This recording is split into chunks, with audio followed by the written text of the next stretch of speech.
Chapter 842. There was no blood, which proved that he had missed. He found it hard to accept this outcome, but it seemed to be the truth.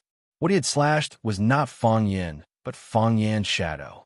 It was so fast that it almost solidified into an afterimage. Because Shenlong was too fast and his sword was too sharp, even his shadow could be cut in half. So, what was the real Fang Yin? An invisible enemy was the most dangerous one. Shenlong sensed the danger. After his sword missed, he did a 180-degree turn and slashed horizontally without any hesitation. However, he was still one step too late. Screech, the sound of flesh being cut, could be heard. Fang Yin's body flew in the air like a flying white sheep. Unbeknownst to him, he was already behind the divine dragon, holding a broken sword formed from the light of Tai Chi and stabbing it into the back of the divine dragon. With one successful strike, Fang Yin retreated. Screech, the demon-slaying sword slashed across Fang Yin's body, leaving a huge gash on his body. Crack! Both of them retreated at the same time and landed on the ground at the same time. Shenlong stood on the east side of the mountain peak, while Fang Yin stood on the west side. They were in the same position as before the battle, as if they had not moved at all. To the spectators, the two of them seemed to have fought for a few rounds, but all of this happened in the blink of an eye. Even the current recording equipment would not be able to capture any of their movements. The two of them stood opposite each other again, looking at each other calmly. After a few breaths, blood began to ooze from Fang Yan's chest. The threads of blood pushed open the flesh that had been cut open by the sword, and then the blood flowed out faster and more rapidly. Soon, the remaining pieces of cloth on Fang Yan's body were dyed red with blood. His exposed chest was a mess of blood and flesh, and it looked like his injury was serious. Shenlong's expression was peaceful, and his clothes were intact. He stood proudly, like a master of his generation. However, Gongsun Shi, who had rushed to his back, could clearly see that his master's back was also bleeding. The blood soaked the robe, and the gray robe became a deep, faded color. The air was filled with a choking smell of blood. "Master is injured," Gongsun Shi exclaimed. He couldn't believe what he was seeing. His master, the dragon god, had worked so hard, yet he was injured. Ever since he started learning from his master, he had never seen his master suffer any harm. Even some small injuries that could be ignored had never happened. For example, cutting one's finger while cutting one's fingernail, cutting one's finger while peeling an apple, abrasions or bone dislocations while practicing martial arts. Never before. Now, Fang Yin actually stabbed his own master with a sword. What exactly happened? The light of Tai Chi was condensed by strength Chi. After Fang Yin stabbed the broken sword that had been cut off by the demon-slaying sword into the back of the divine dragon, the light of Tai Chi disappeared naturally. The sword disappeared, and a wound that went deep into his internal organs naturally appeared on his body. "Your eyes are deceiving you," Fang Yin said as he looked at the mystical dragon. It was just like what the mystical dragon had said to him in the beginning. The same words, the same tone. Even the expression was the same. The high and mighty look made him look like he deserved a beating. "Yes, my eyes are deceiving me," the mystical dragon nodded and said. "Illusion. You used 3 layers of illusion. I have to say, you're a genius. You've just learned how to use illusion to deceive your opponent and attack, but you've already reached this stage. I can only use 3 layers of illusion, just like you." Fang Yin grinned, completely ignoring the blood flowing from his chest. "Your brain is deceiving you," Fang Yin said again. That's right, the mystical dragon once again agreed with Fang Yin's conclusion. "I shouldn't have used the second sword. When your light of Tai Chi appeared, the body you showed was already an illusion. I shouldn't have insisted on using that sword." After a pause, the mystical dragon looked thoughtfully at Fang Yin and said, "In some ways, you handled it better than the Azure Dragon Mo Ching Di. I used 3 strikes to kill Mo Ching Di, so I thought the second strike would be enough to take you down, and I even prepared the 3rd strike. But when I used the 2nd strike, you had already used illusion to escape and then attacked me from behind. But different from Mo Ching Di. Mo Ching Di would have chosen to fight head-on, but you found another way." A great teacher produces a great disciple. You're a good teacher, Fong Yin said with a smile. The teacher leads the way, but cultivation depends on the individual. The mystical dragon smiled as well. How much you can comprehend depends on the individual. But there's a saying that I deeply agree with. If you teach your disciple, the master will starve to death. The ancients were right. Now it's my turn to attack, Fong Yin said with a smile. The divine dragon struggled to lift the long sword and said, "Please." Step by step, Fong Yin walked towards the dragon god. He swaggered like a farm owner inspecting his own vegetable garden. The divine dragon struggled to look at Fong Yin's eyes. When a person made a move, his eyes were the first to react. Fong Yin looked like a brute. He wanted to walk up to the dragon god and give him a good beating. If his opponent was not the dragon god, he could indeed do so. But wasn't he joking now? Ku Fengming didn't think he was joking. He didn't walk in a straight line, but in a curve. It looked like a rampage, but in reality, it was a cycle. Every step left 3 changes, and the 3 changes could give rise to infinite changes. This was the true meaning of Taiji. 1 begets 2, 2 begets infinity. When Fong Yin spoke, it was Taiji. When he walked, it was Taiji. Every word and action was in line with the way of Taiji. Now, Fong Yin and Taiji had merged into one. I am Taiji, I mean Taiji. Because of the continuous flow of vital energy, he looked energetic and energetic. This was the performance of the legendary Taiji water overflow realm. In the eyes of the divine dragon god, Fong Yin, who was striding towards him, looked full of loopholes. But if he dared to act rashly, then every loophole could be a real trap. Of course, there would be loopholes. Everyone would have loopholes or dead ends. But when there were too many loopholes, you wouldn't know which loophole was the real one. When Fong Yin was 2 to 3 meters in front of the divine dragon god, he raised his right arm and gave a light slap. After that slap, Fong Yin's entire arm disappeared in midair. Under the gaze of Fong Yin and the divine dragon god, it turned into nothingness. At the same time, the divine dragon god slashed out with his sword. Like all the previous slashes, there was no shadow. This formed a strange scene. They were still standing in this world, but their clashing palms and swords seemed to have entered another world. There was no abnormality, nor was there the sound of metal clashing. But Fong Yan's right palm was madly slapping. Slap after slap, it was like a storm. The divine dragon god stabbed his sword again and again, like will-o'-the-wisp stars. Suddenly, there was a violent tearing sound in the space in front of them. Their hair was messed up by the strong wind, their clothes were blown backwards by the strong wind, and their facial features were distorted by the wind. Then the 2 of them suddenly flew backwards in the air. Boom! There was a violent explosion. After the explosion, a huge tornado appeared. The grass, branches, sand, and rocks on the ground that were not hard enough were all sucked into the eye of the tornado and disappeared in an instant. It was like a black hole that could swallow everything. As it spun faster and faster, more distant and larger objects were sucked in. This included Fong Yin Tenacious, who was fighting fiercely in the air, and Yi Ro and Gong Sun Chi, who were watching from the side. Yi Ro did not move, but her feet had already sunk deep into the cracks of the stones. 2 deep holes the size of footprints appeared on the hard stone ground.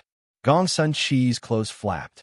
His body leaned forward slightly to resist the suction of the tornado, and he looked like he was struggling. Fong Yin and the divine dragon god struggled to fight in the air. They turned into 2 shadows, one black and one white, and then 2 equally dark black dots. Finally, they merged into one and became a gale that was hard to be seen by the naked eye. Foam Mountain had a lot of wind and sand. Another sandstorm came from the north, covering the sky and covering the earth. It seemed like it was going to drown the whole world. Rustle, the terrifying sound of sand colliding, rang in the air and instantly enveloped them. Fong Yin Tenacious ordered Yi Ro, Gong Sun Chi, the whole Foam Mountain, and the people on Foam Mountain to become one with them. The whole world was gray, as if the end of the world was coming. At this moment, a huge lone eagle suddenly appeared in the middle of the sandstorm. No, How could a lone eagle appear in the middle of the sandstorm? It was more like a ghost hidden in a sandstorm, a demon that struck fear in people's hearts. Yi-Ro, who had been watching the battle, suddenly became alert. Her sharp eyes penetrated the sandstorm and shouted anxiously, "Fong Yin, watch out." In the end, he was still a step too late. The black figure was hidden in the sandstorm. With the help of the cold wind that blew from the north, it charged towards Fong Yin and Fu Ming, who were fighting. Swish! The blazing white light lit up, and even the dense sand and dust that made it hard for people to open their eyes could not hide it. Boom! At the place where the white light came from, the sandstorm disappeared. Even the air seemed to have been purified. Soon, everything returned to normal. More sand and dust rushed over to fill the empty space. Chapter 843. The sandstorm grew stronger, as though countless flying insects were covering their heads. Looking up, they couldn't see the sky, and it was difficult to even open their eyes. It happened so suddenly that there were almost no signs. No one expected a third party to disrupt the battle between two heavenly Tao realm experts at the peak of Maple Mountain. Who was he? What was he trying to do? To kill two heavenly Tao realm experts in one fell swoop? Even if it was a sneak attack, it probably wasn't an easy task to accomplish such a grand goal, unless he was also a heavenly Tao realm expert. It was so blazing that it felt like a sun had suddenly emerged from beneath their feet. The white light illuminated the night sky, illuminating the entire Maple Mountain range as though it was daytime. The intense light was like a gigantic firework that disappeared in a flash, leaving behind a huge vacuum in midair. The sand in that area was dispersed without a trace, and even time seemed to have frozen. Humans could change nature, but they would ultimately be changed by nature. Soon, the vacuum was filled with a deeper sandstorm. The sandstorm, which was rarely torn open, once again shrouded the world. It was so oppressive that it made it hard for people to breathe. Fong Yin, Yi-Ro called out anxiously. She was the first to notice the anomaly in the sandstorm, but before she could do anything, the sandstorm had already lit up with a white light, as though someone had dropped an atomic bomb. When the white light vanished and the sandstorm continued, she flew towards the explosion site. Master, although Gong Sun-Chi's reaction was slower than Yi-Ro's, he knew what had happened since he had been paying attention to the battle. There was actually another person who dared to interfere in the battle between two heavenly Tao realm experts. Furthermore, he had charged into the battle without any qualms. Even if you're shameless, you should at least want your life, right? Through the previous exchange, Gong Sun-Chi knew how strong Fong Yin and his master, Divine Dragon, were. Even though he was in the periphery of the battlefield, he would occasionally be pressured and assaulted by the forces. It was enough to make him feel uneasy. If he were to fight Fong Yin or his master, he would probably be crushed to smithereens in a single round. This was the suppression of realms. You wouldn't even be able to see the trajectory of his attacks, and you would already have to bid farewell to the world. This was what happened after such cruelty. Didn't Fong Yin experience something like this when he fought with his master at the very beginning? Although the top of his head was once again covered by the sandstorm, it was as if nothing had happened. There was no white light, and there was no explosion that resounded through the mountaintop. However, everything that had just happened was recorded on the ground at the explosion site. Not even a blade of grass grew, and the rubble turned into powder. It was just like the sandpit that appeared in Oasis. There was no life in the sandpit except for the tiny grains of sand. There was no one either. Fong Yin and the dragon god disappeared. The third person who came with the sandstorm, like a lone nighthawk, also disappeared. Master, Master. Gong Sun-Chi stood in the huge stone pit and shouted. He turned to look at Yi-Ro and asked, where did they go? He knew that Yi-Ro's realm was higher than his. She must know what he didn't know. Wait, Yi-Ro said. What are we waiting for? Where did Master and the others go? Who was that man in black? How could he have the guts to disrupt this decisive battle? What happened just now? Gong Sun-Chi didn't finish his words, because he found that when he was speaking, the atmosphere at the scene became tense again. Two dark figures stood on the huge stones in the east and west directions in the distance. Because the sandstorm was too strong, the visibility was reduced, and it was impossible to see their facial expressions clearly. There was another person who landed not far from the sandpit and was looking at Yi Ro with a smile. "Are you okay?" Yi Ro looked at Fang Yin and asked. "I'm fine." Fang Yin shook his head with a smile. "This drama is getting more and more exciting." Gong Sun Chi looked at Fang Yin and asked, "Fang Yin, who was the guy who sneaked up on us?" "I don't know who it was," Fang Yin said with a smile. "But you will know soon." Gong Sun Chi wanted to ask more, but he found that Fang Yin had turned to face the two men in black on the east and west sides. He felt a little disappointed. After all, he wasn't qualified to be an opponent at their level. Fang Yin looked at the black shadow, shrouded in a black robe in the west, and said with a smile, "There aren't many people in this world who would dare disrupt a battle between two heavenly Dao realm experts. And there might only be one person who would have such black-bellied thoughts, Mr. Black Dragon. I've admired you for a long time.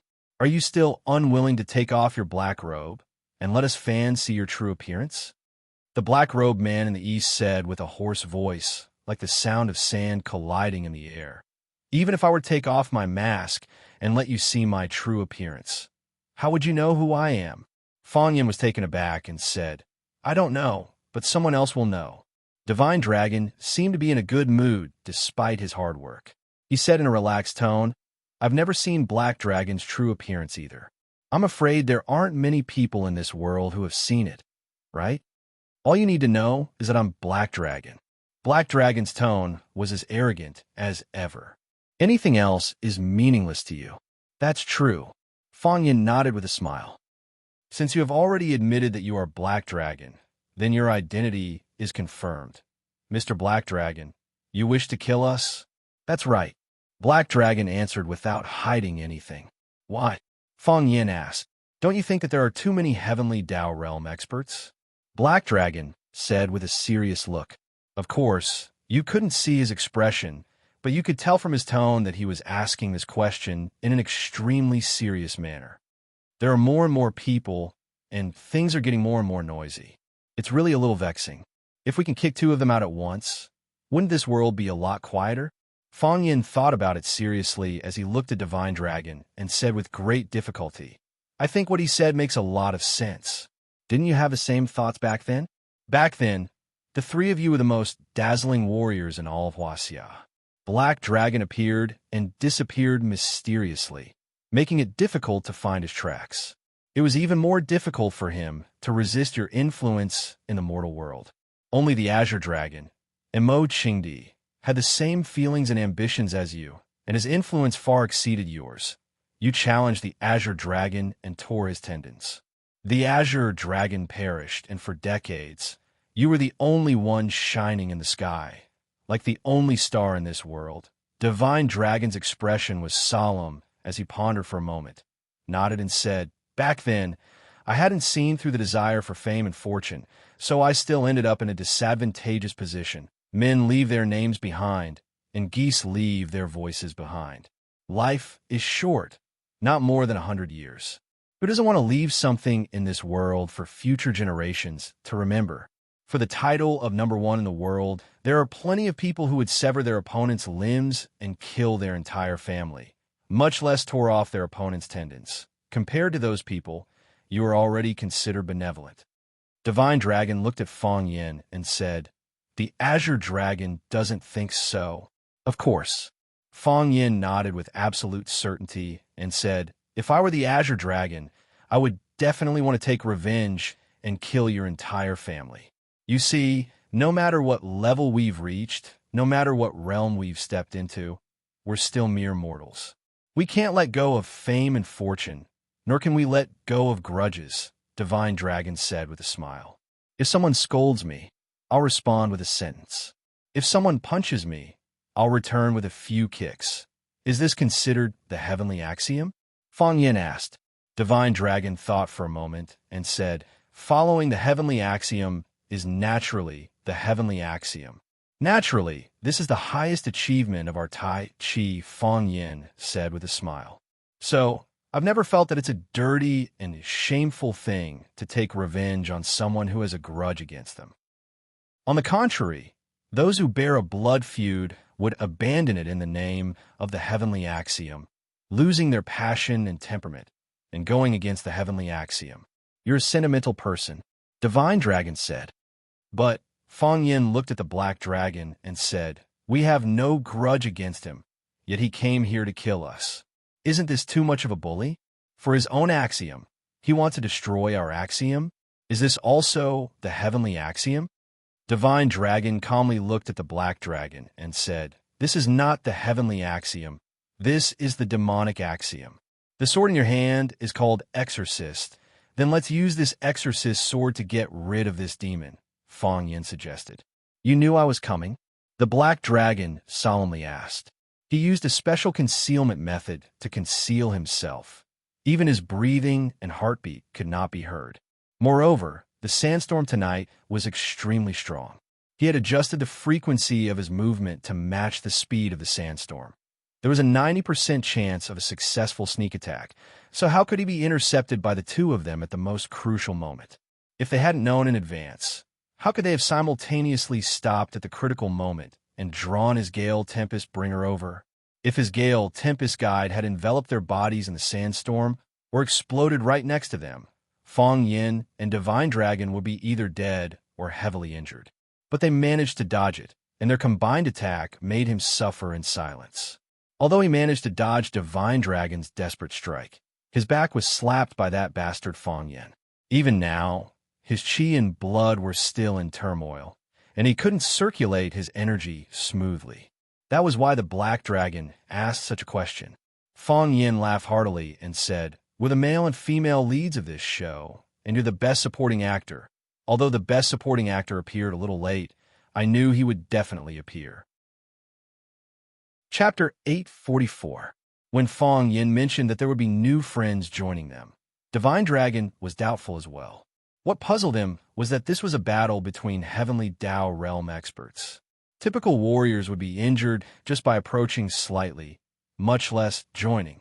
This was also the reason why they didn't announce the location of the battle. Instead, they chose the most dangerous peak of MT Maple. They didn't wish for the curious commoners to climb up only to be blown back down by a gust of wind. Even his disciple, Gong Sun Chi, didn't have the right to join. Forcefully taking action would only be asking for trouble. Then, how many people in the world had the right to participate in the battle at Flying Peak? Divine Dragon's first reaction was to hope that Azure Dragon wouldn't underestimate his enemy. Could it be that Azure Dragon had returned from the land of extreme frost? Had he really found the legendary and extremely rare Ice Dragon bloodline? Of course, Fang Yin also had some trust in Fang Yin. At their realm, there was no need for meaningless lies to deceive others. If they came, they came. If they didn't, they didn't. Playing petty tricks would only make them look down on them. It wouldn't be of any use. However, he never expected that someone would really come. Furthermore, it was one of the three dragons of Huaxia, Black Dragon, who was equally as famous as him. Upon hearing Black Dragon's question, Divine Dragon wished to know why Fang Yin would have such a guess. It's because your reason for coming to kill us isn't simple, Fang Yin said with a smile.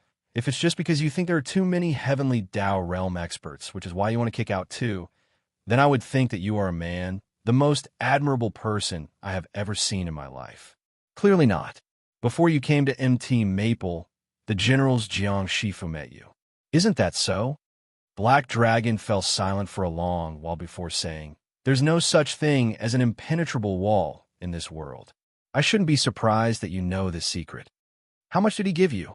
Fang Yin said with a smile. To be able to bribe a heavenly Dao realm expert to be a fighter for the generals, he must have invested quite a bit, right? If everyone's goal is the same, then everything else is secondary, Black Dragon said in a deep voice. I don't like you, so I'm going to kill you. You're right. Although your motives aren't pure, it's also a fact that you think there are too many heavenly Dao realm experts. After all, in just a few months, heavenly Dao realm experts have sprung up like bamboo shoots after the rain. Our Fang family has two more. At this point, Fang Yin looked back at Yi Rou sweetly. It felt good to have a strong support behind him no matter what he did. In the past, he was afraid of the dragon god and hoped that he would never run into him before the old drunkard Mo Qingdi returned.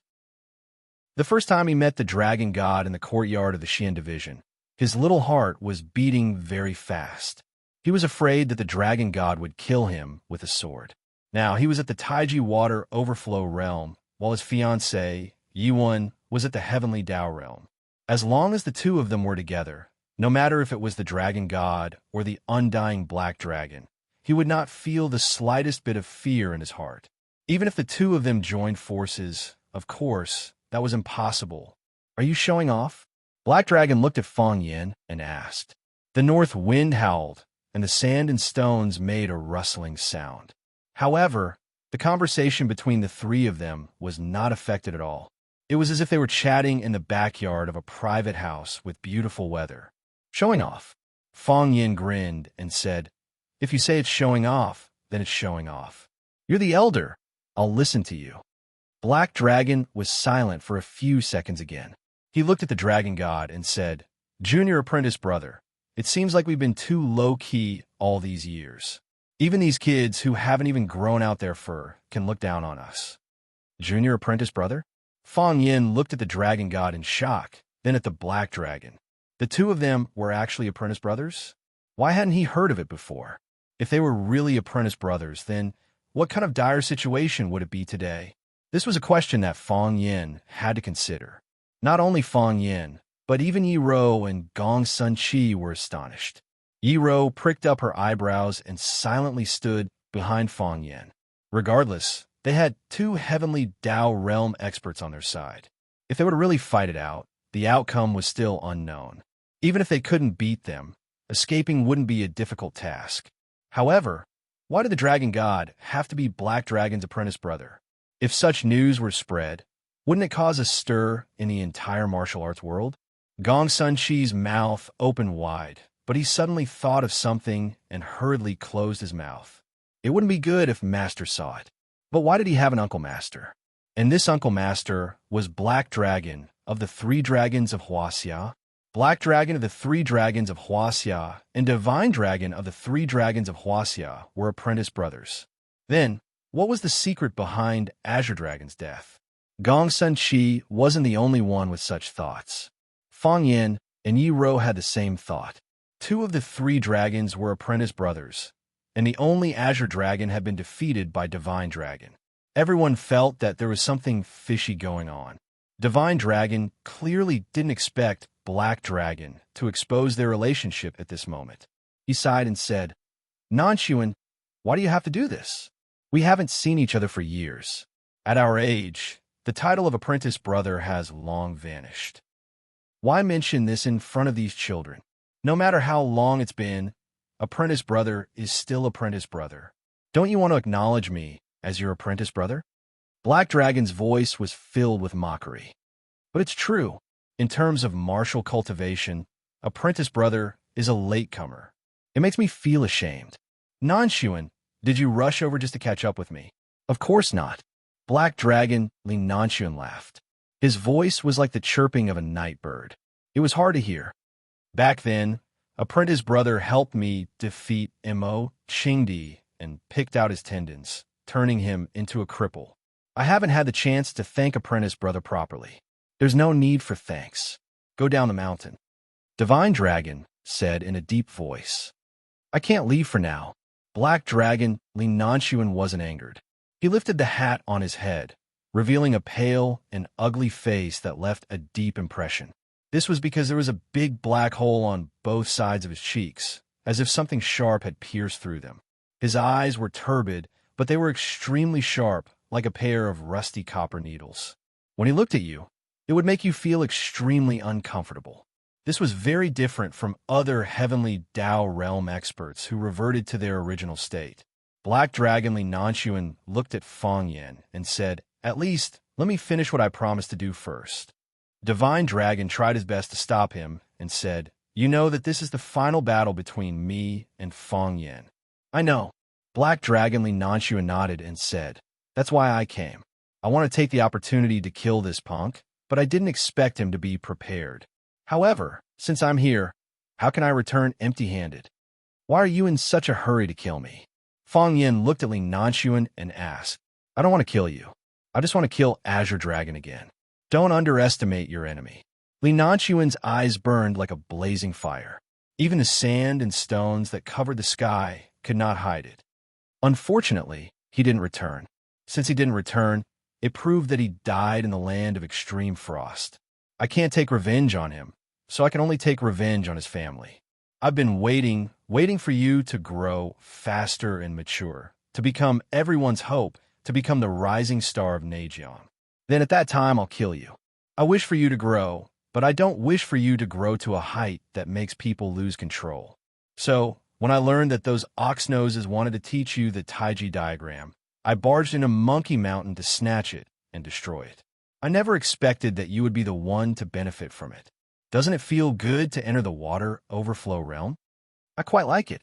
Fang Yin looked at Li Nanxuan thoughtfully and said, The wound on your face was stabbed by don't underestimate your enemy. Punk, you're courting death. Li Nanxuan roared angrily.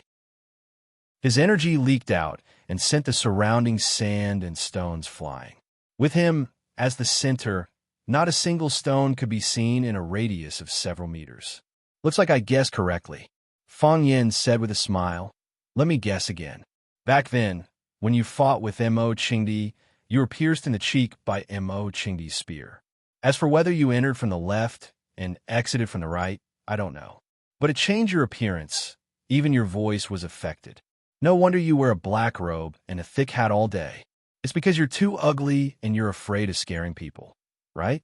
Also, the way you talk, it sounds like you have sand in your mouth and you're rubbing it. Has anyone ever told you that your voice sounds awful? Fang Yin, I will kill you today. Li Nanxuan's body flashed with white light. This was the special way of using stellar qi, wind, and lightning guide. Fang Yin sneered and looked at Li Nanxuan fearlessly. Since you're here, do you still want to leave? Ha, just you. Li Nanxuan seemed to have heard a very funny joke. How about adding me as well? A hearty voice rang out. Chapter 845. Plus me, how about that?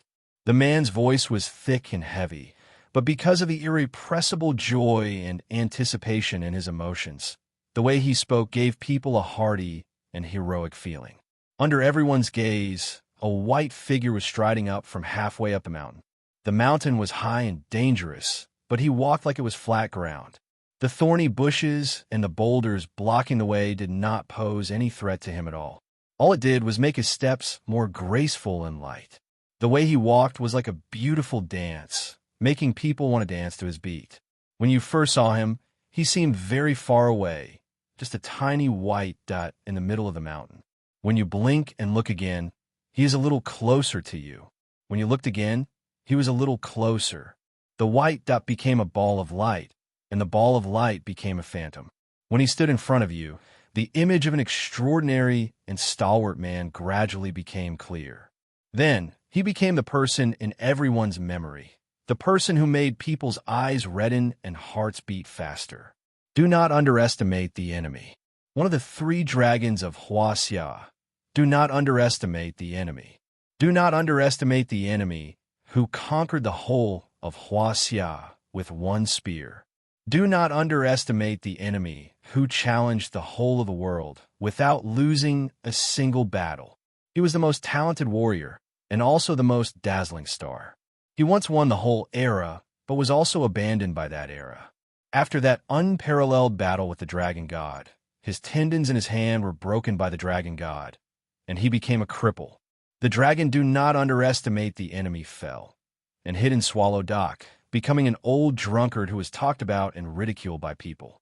4 years ago, in order to repair his pulse, he listened to the words of the medical fanatic Qin Wujia and went to the extreme cold to search for the legendary ice dragon. Everyone thought that this was his alternative way of hiding from the world. Once he left, there was no news of him, and it was feared that they would never meet again. What no one expected was that he came back. At such a crucial moment, do not underestimate the enemy. The dragon god was slightly surprised. Even with his cultivation and temperament, he could not help but be surprised when he saw the opponent in front of him. whom he had knocked down from the altar. He knew his swordsmanship, and he also knew how much damage he had done to his arm. If he wanted to cut off a person's tendons, even if that person hid both hands in a safe, it would be useless.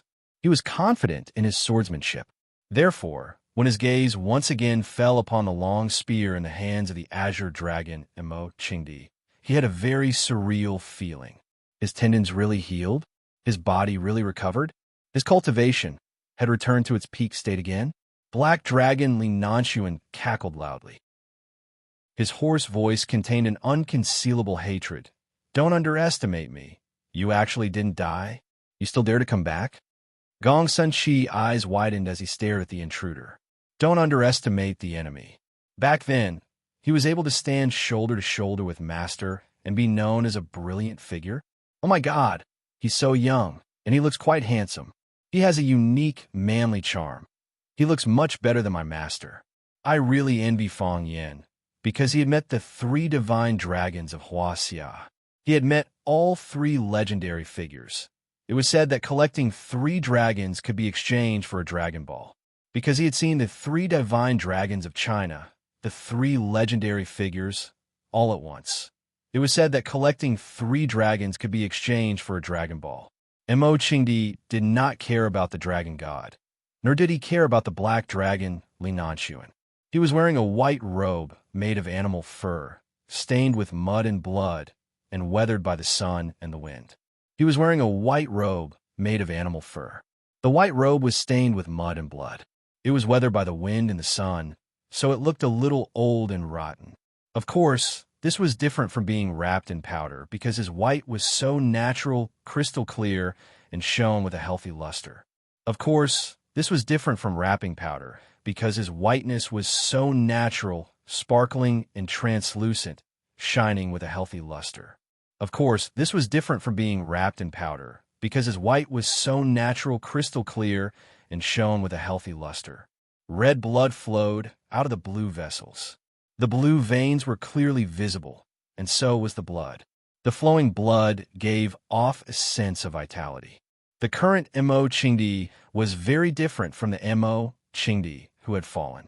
The current enchanting looked very graceful and very strange. At least, Fang Yin thought it was a bit inappropriate. He was originally a rustic Chinese character. How did he suddenly turn into a handsome man with snow-white skin? There was already one person in the family who walked the path of an idol. What was going on with another? All the men in the family are pretty boys. Outsiders will bully us if they see us. Enchanting's eyes were fixed on Fang Yin, and Fang Yin's eyes were also fixed on Enchanting. They looked at each other and smiled. There was a familiar tacit understanding and an indescribable kinship between them. As they smiled, Fang Yin's eyes became moist. He rubbed his eyes and said angrily, I told you at the time, this place is not suitable for a duel. The sandstorm is so strong that I can't even open my eyes. You're crying.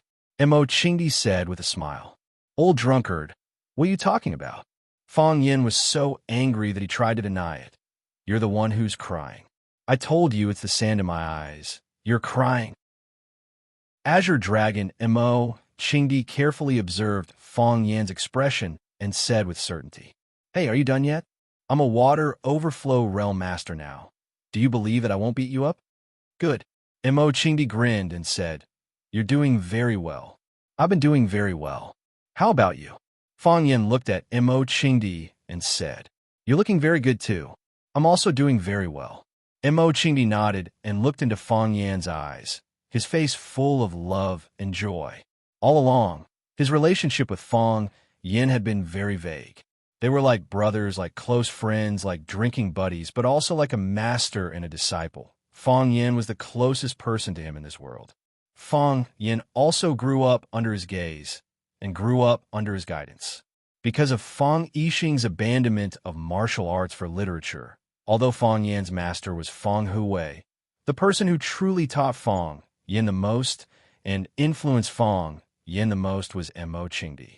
If not for the nurturing and guidance of such a heavenly Dao realm master, perhaps Fang Yin wouldn't have been able to understand the heart of Taiji at that age. Without the help of the heart of Taiji, how could Fang Yin have stepped into the water overflow realm so quickly? Although the land of extreme frost is a little cold, under the care of my friends, life is still considered comfortable. When I'm hungry, there's nutritious food and fresh fruits. When I'm thirsty, there's ice spring and lava. When I'm cold, there's a mattress and coat made of animal fur. Some things can't even be bought in Yanjing City. They're very rare. I brought some back for you as a present. Fang Yin squinted his eyes and smiled, saying, "Looks like you're quite popular to be able to receive the care of a friend in a place like the land of extreme frost." Mo Qingdi nodded and said, "Yes.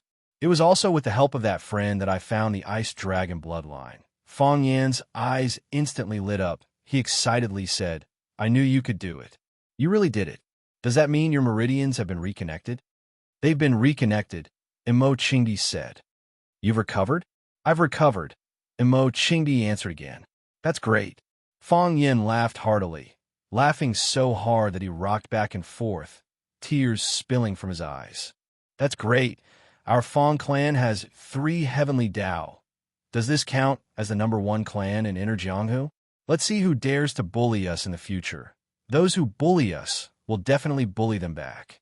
Mo Qingdi also laughed, but his smile was a little sorrowful. There were too many grievances in his heart, and too much suffering. There was also the regret that could never be made up for.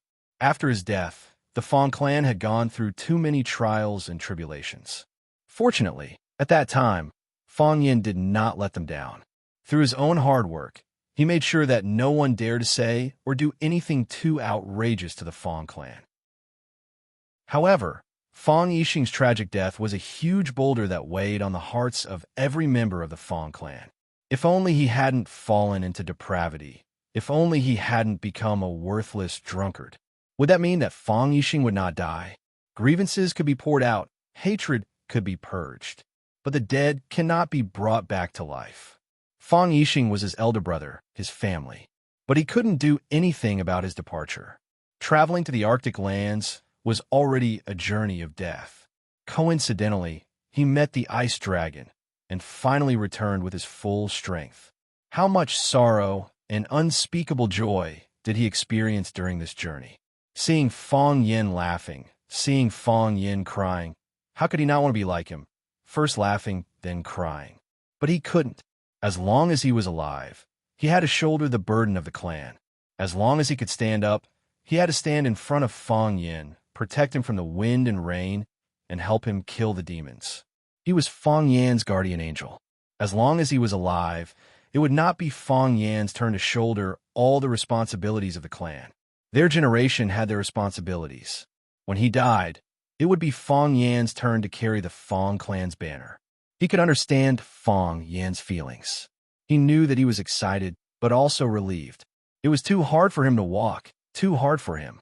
He needed someone to share his burden, and he hoped that someone could fight alongside him.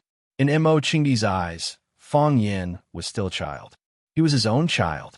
His own child was bullied and wronged outside. This was something that no parent could tolerate. Mo Qingdi looked at Fang Yin and said softly, "I will kill whoever dares to kill you. I will kill whoever you want to kill." Chapter 846.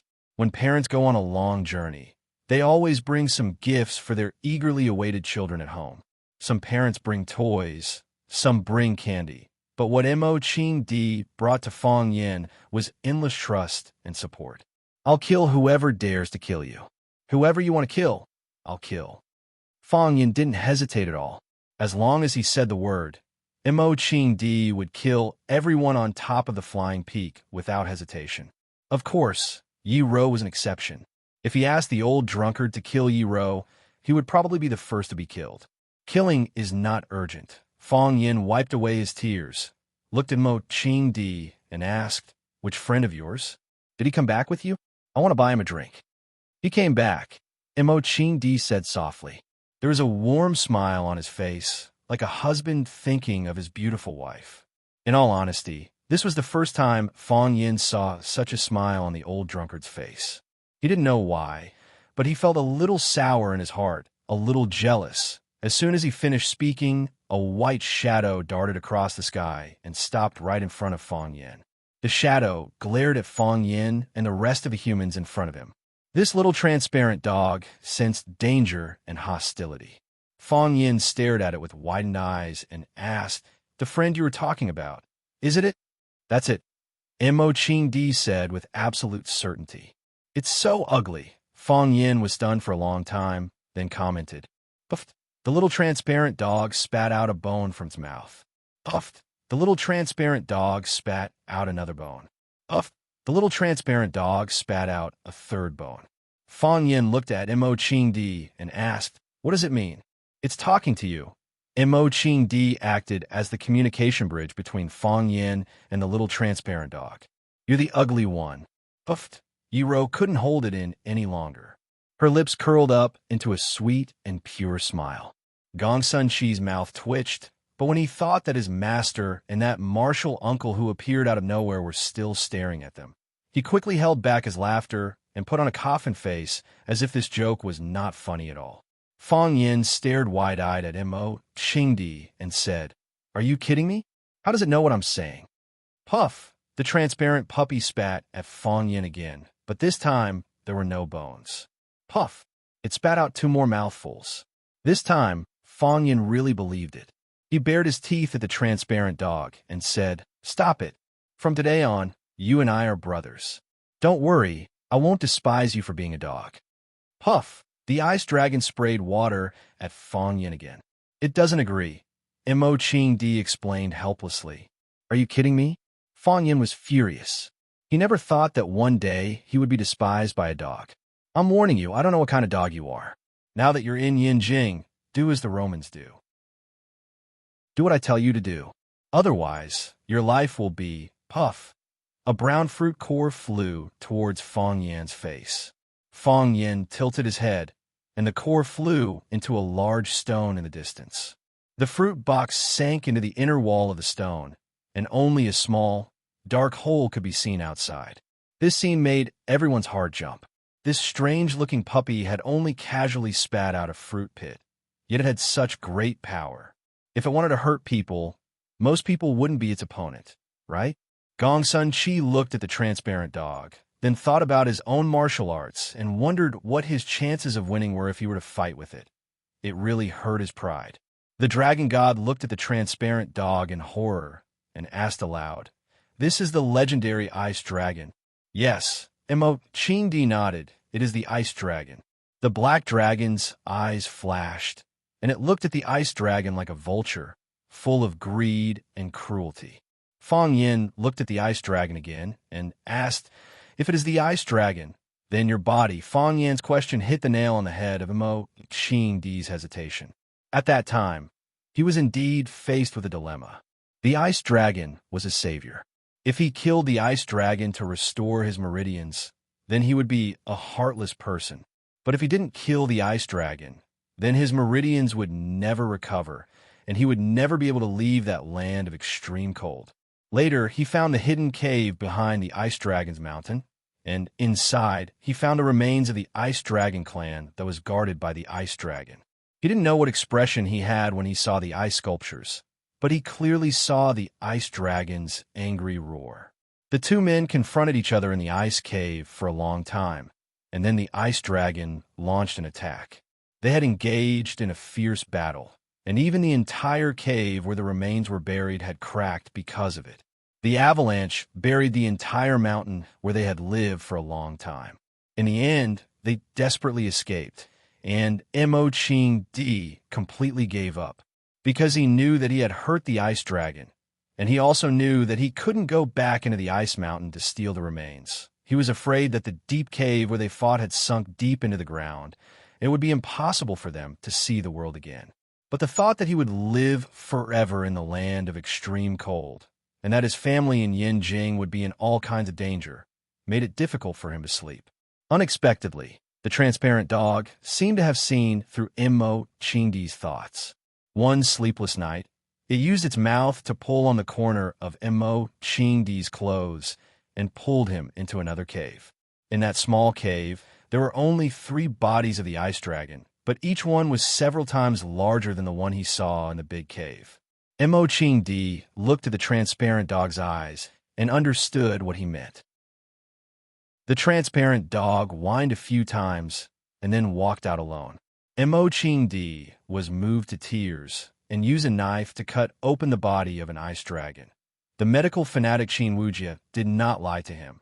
The ice dragon's meridians did have the effect of repairing the meridians because after it entered his body, it melted together with the boiling ice dragon's blood and then began to repair and open up some of the key areas that were previously injured or blocked.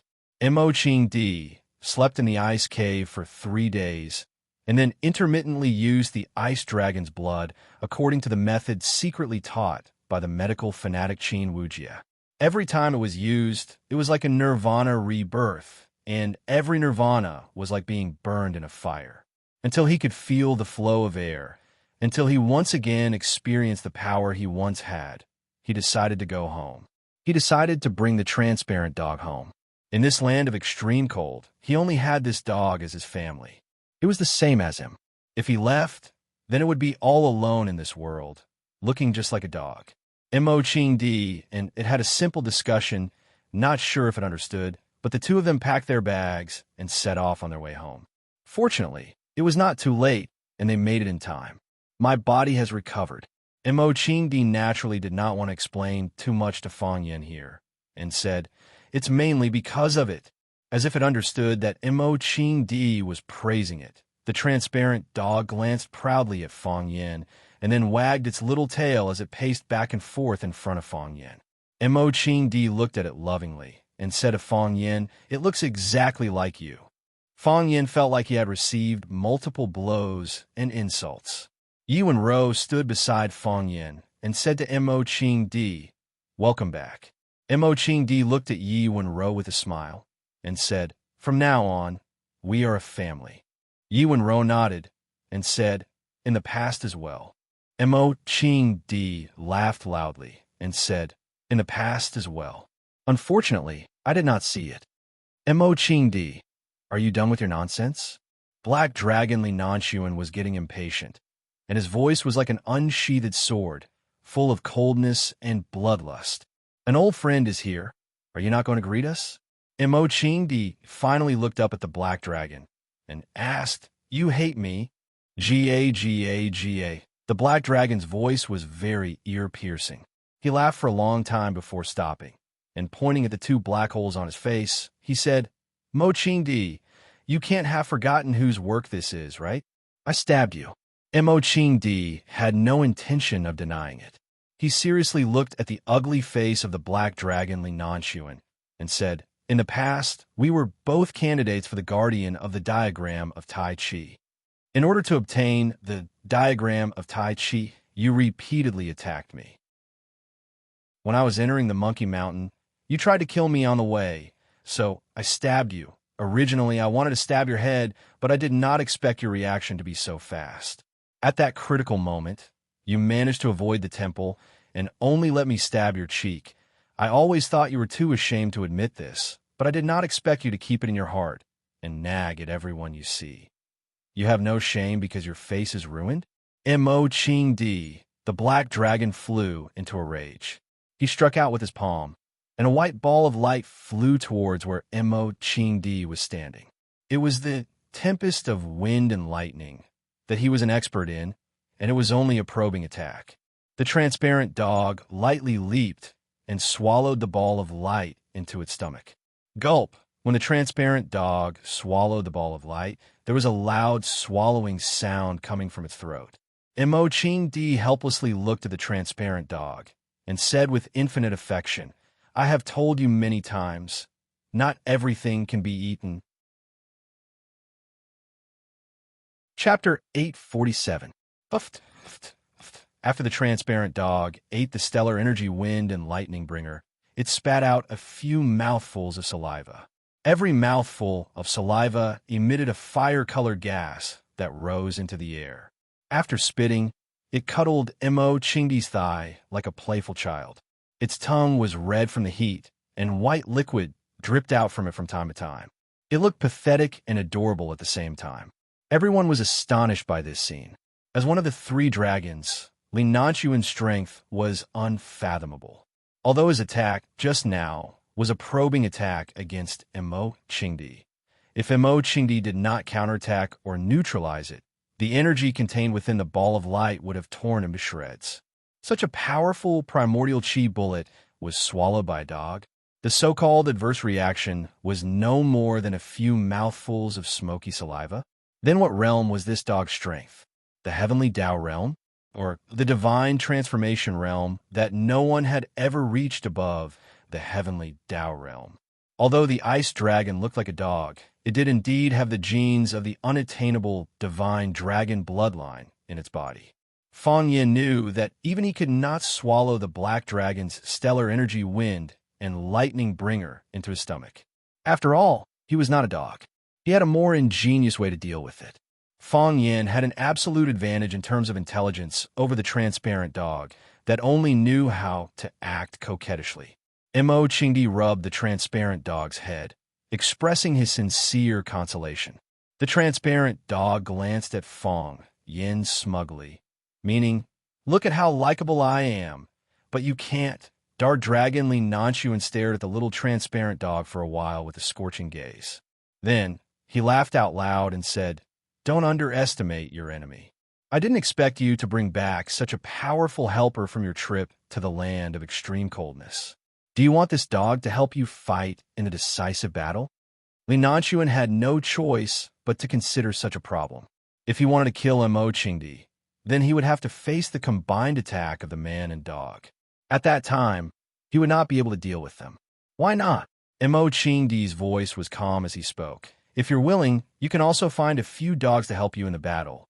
A pack of dogs is fine too. Puff! The little transparent dog blew bubbles at Li Nanchuan. It still bore a grudge against Li Nanchuan for throwing those disgusting things at it. Black Dragon Li Nanchuan was exasperated. He sneered and said, "I haven't seen you for a few years. I wonder if your don't underestimate the enemy's skill has improved. Your skin has become much thicker." He was no fool. Even if he found 100 dogs, they still wouldn't be able to fight against the ice dragon by Immerse's side. If two heavenly Tao realm experts were to fight, wouldn't he become a laughingstock if a bunch of hounds died beneath their feet? Immerse glanced at the divine dragon and said, "According to your standards, isn't it shameless to use a sword against an opponent who is barehanded?" Black Dragon Li Nanchuan's eyes were filled with murderous intent.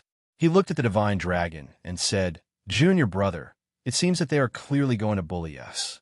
If that's the case, you and I will join forces and fight them to the death. Back then, we were able to defeat them with our swords. Now, we can do the same." The divine dragon's face was calm, unaffected by the rapidly changing environment. He looked at Fang Yin with a gentle gaze and asked, "Do you want to continue with the battle?" Fang Yin nodded and said with a smile, "Of course. Then let us continue. Everything else has nothing to do with you and me." The divine dragon gripped his sword and said in a low voice, "That's exactly what I wanted," Fang Yin said. The azure dragon Immerse looked at the black dragon and said, "Back then, I only managed to pierce your face. I've always felt regretful. This time, I won't make the same mistake." "Kakik!" Black Dragon Li Nanchuan laughed maniacally. "Don't underestimate the enemy. Do you think you're still the same? Do you think I'm still the same? You've been a good-for-nothing all these years. Even if your meridians were reconnected, do you think you can return to your peak state? Besides, so what if you've returned to your peak state? Don't you know that everyone in this world can improve? All these years, there hasn't been a day that I haven't thought about it. There hasn't been a day that I haven't worked hard. Even if you're still at your peak state, I'll still defeat you with my sword. Not to mention that you can't return to your peak state after your meridians were reconnected. You know this better than anyone else. You're just bluffing. You talk too much." Immerse grumbled and charged toward the rock that Black Dragon Li Nanchuan was standing on with his spear. His huge body was like a moving hill. Every step he took crushed the hard rock into powder. Halfway through his run, he leaped high into the air, like a giant god in white descending from the sky. He wielded a sharp weapon that could cut through the sky and stabbed toward the black figure on the rock. In the eyes of the black dragon, the spear grew larger and larger.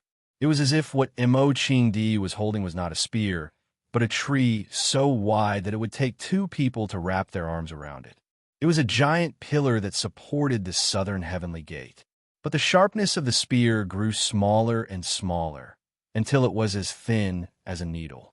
He had no doubt that the spear could easily pierce through his cheek or head, just like the spear that had pierced out 20 years ago. He hadn't changed. He was still enchanting. The moment the spear struck, it shook the heavens and the earth. Boom! Before the tip of the spear reached the rock beneath Black Dragon Linanchuan's feet, unable to withstand the boundless energy, shattered into pieces. There was nothing beneath Black Dragon Linanchuan's feet to support him. His body was still floating in the air. His body didn't move at all, as if the rock beneath his feet hadn't shattered and was still beneath his feet. He couldn't move. Once he moved, he would reveal an opening. Once an opening appeared, he would be either wounded or dead. The spear was close, right at the tip of his nose. His head was about to be pierced through by the spear. No, if he were to be attacked by such a powerful force, his entire head would probably explode. The current enchanting had changed a little from the enchanting of the past. The enchanting of the past emphasized elegance and calmness, and would never waste an ounce of energy. His control over his body had reached the realm of divinity. The current enchanting was even more tyrannical and biting cold. His method of attack was reckless and relentless. The enchanting of the past could accurately pierce through a person's head with the same spear. It was possible that the person would still be unconscious when they were pierced. But now, enchanting would brutally smash a person's head, like a watermelon that had been smashed with great force, or a bomb that had been detonated by someone. The aesthetics of extreme violence. The Black Dragon finally moved. No, it should be said that he had moved a long time ago. How could he tolerate someone pointing a spear at the tip of his nose? Even if he still had a way to fight back, he couldn't tolerate such an insult. What stopped where he was only an afterimage. With a speed faster than the naked eye could follow, he leapt in front of enchanting. A flash of silver light. The silver light was like a silver sickle, silently slicing towards enchanting's neck. The spear was tyrannical, suitable for long-range attacks. However, when the enemy invaded the main gate of your family, trying to rescue them would be a burden. Just like the current Azure Dragon enchanting. His spear thrust was earth-shattering. The long spear was wrapped in an invincible and piercingly cold chi, dragging his body forward. But at this crucial moment, the Black Dragon Linanchuan had sneaked into his inner courtyard and was about to cut off his head. Just like a heavily guarded courtyard, if a thief had already infiltrated the inner courtyard, what was the point of setting up more machine guns and cannons outside? Sure enough, the current enchanting was in danger of not being able to save himself. Enchanting, the Black Dragon Linanchuan, was holding an illusory long sword in his hand. It looked like a flickering silver light tube.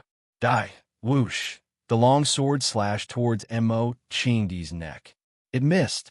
There was no lingering and refreshing sensation of a sharp weapon cutting through flesh. Whoosh! Enchanting disappeared in a thin air, then suddenly reappeared.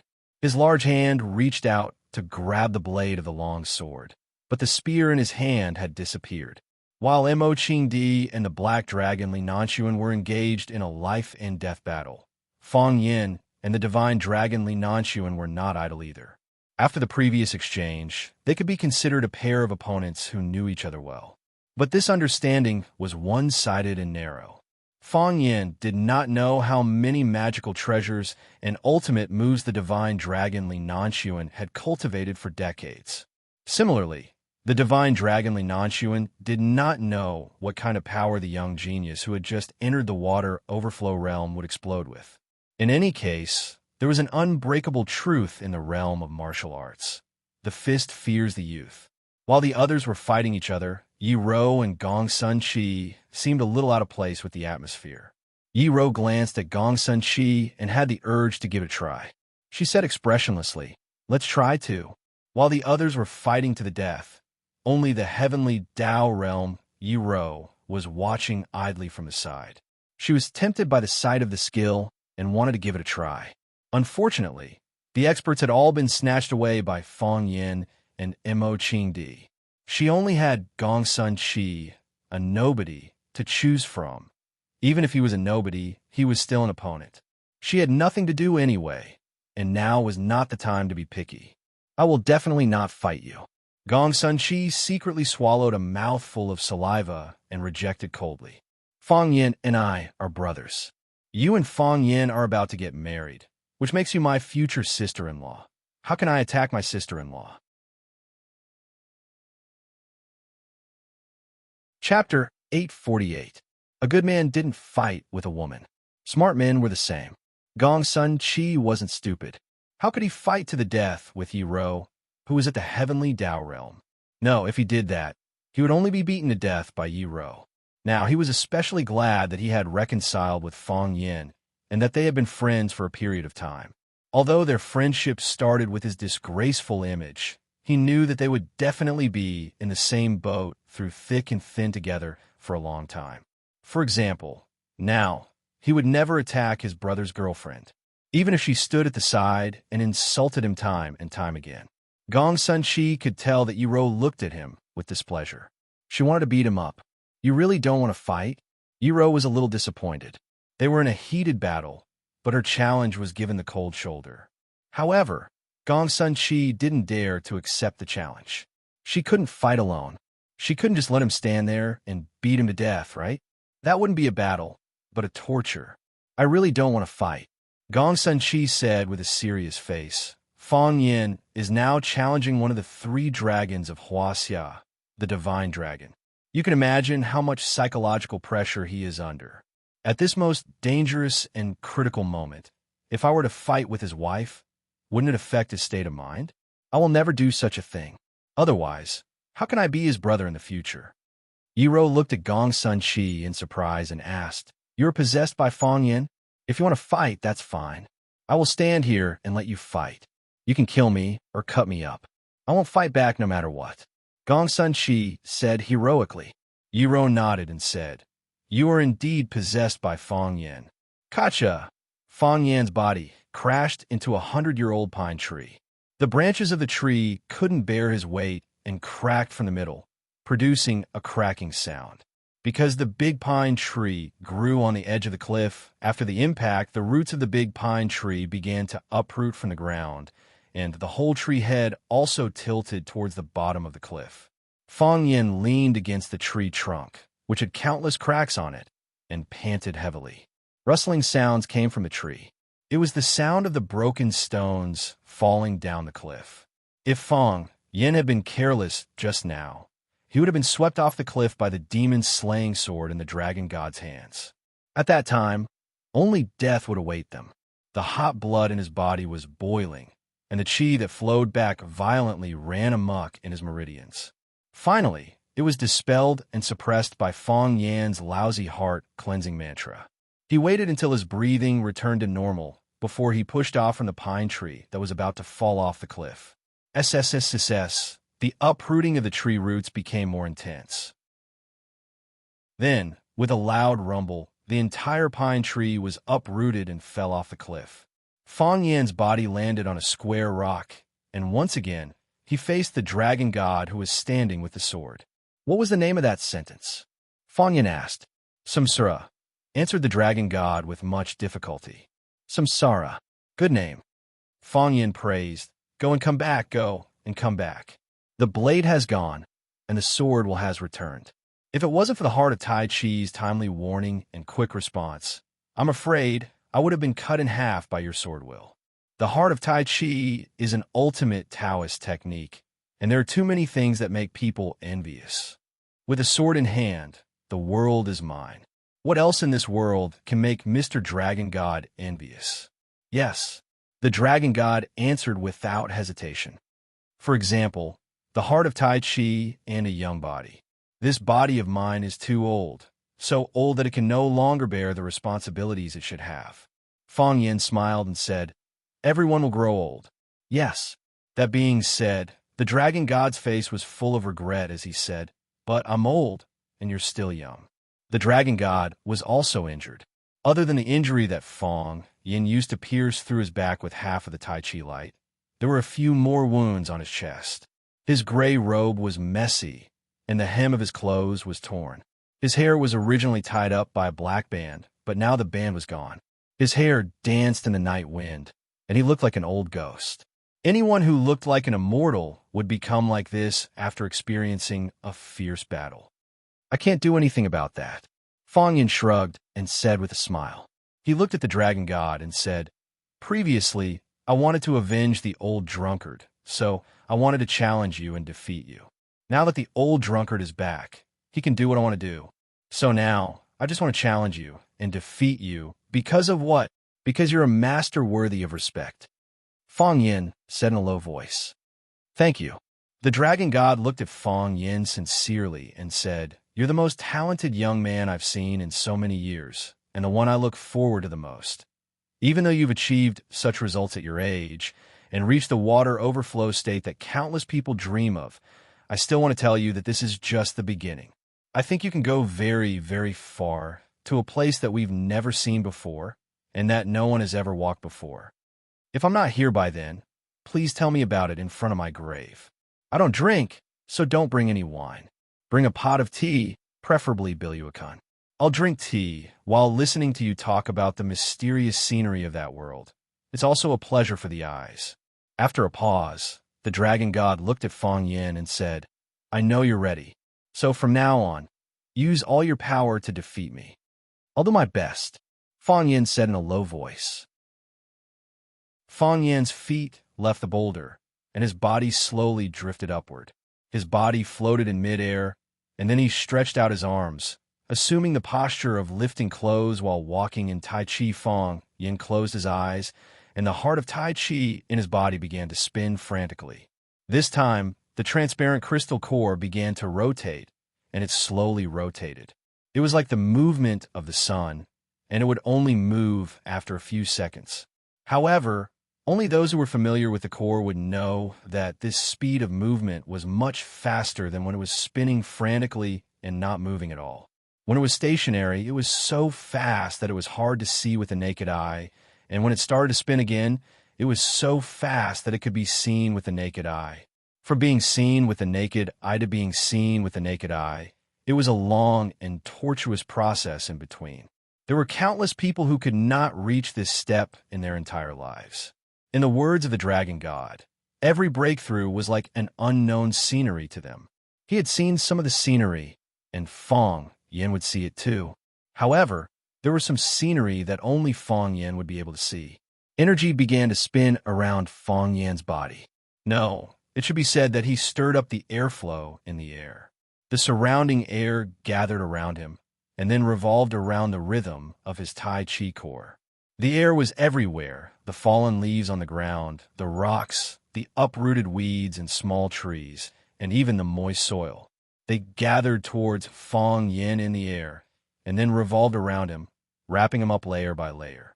Fong Yin became a big Easter egg, and until the last moment of the movie, no one would be able to see his real body. The Easter egg spun faster and faster, and also became bigger and bigger. At a glance, it looked like an alien flying saucer that had just landed from the sky and had not yet had the time to descend. The flying saucer paused in the air for a moment and then charged towards the dragon god not far away.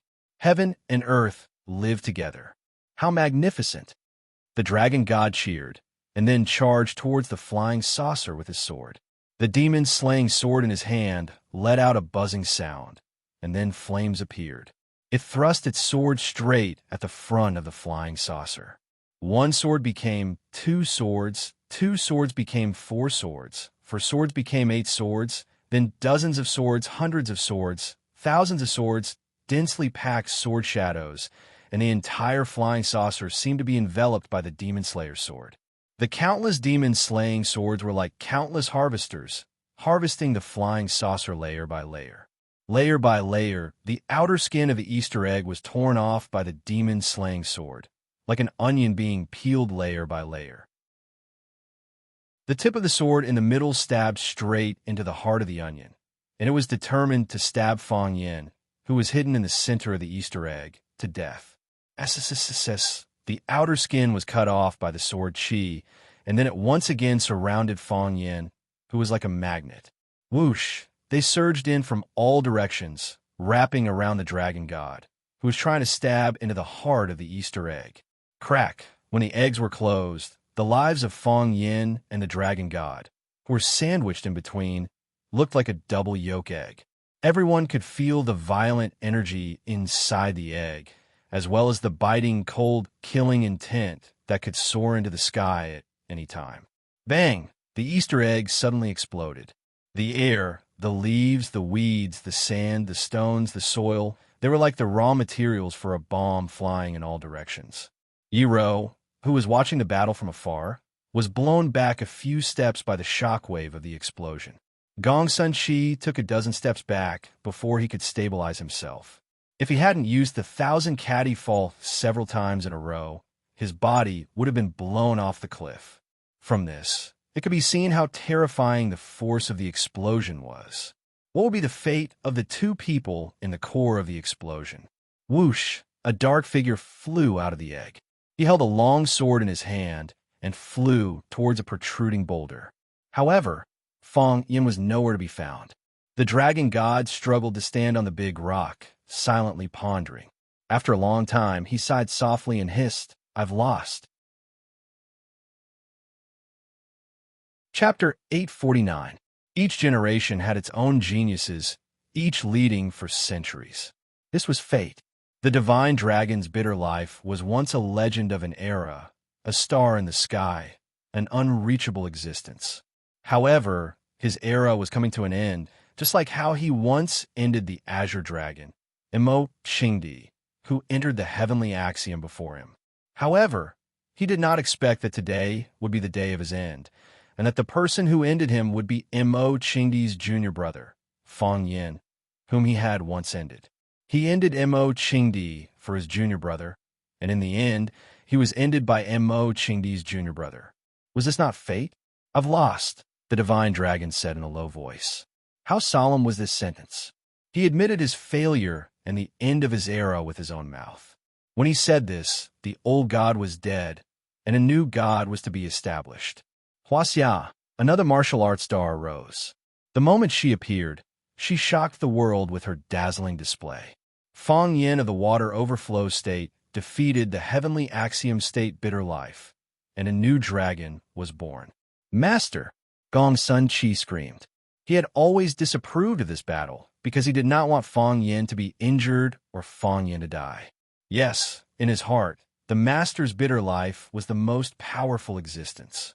Fang Yin, who had just entered the water overflow state, was no match for him. If this battle was carried out, the only outcome would be Fang Yin's defeat. What he did not expect was that the person who lost was his own master. How could the person who was like a god in his heart lose? How could he lose to Fang Yin?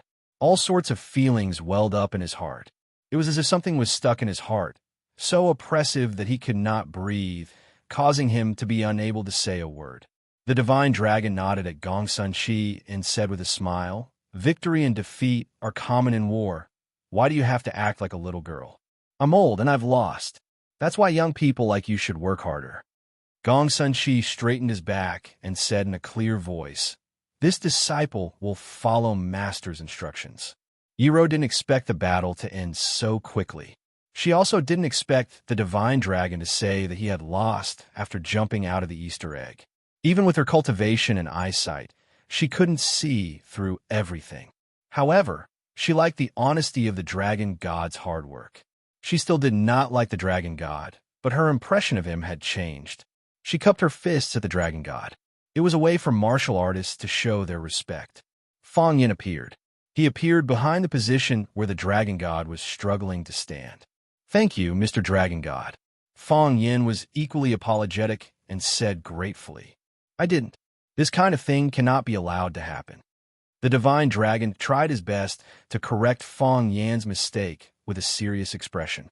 He asked, "What's the name of that move?" "Flooding Jinshan," Fang Yin said aloud. "Flooding Jinshan, what a good name." The dragon god smiled and asked, "Did you name it yourself?"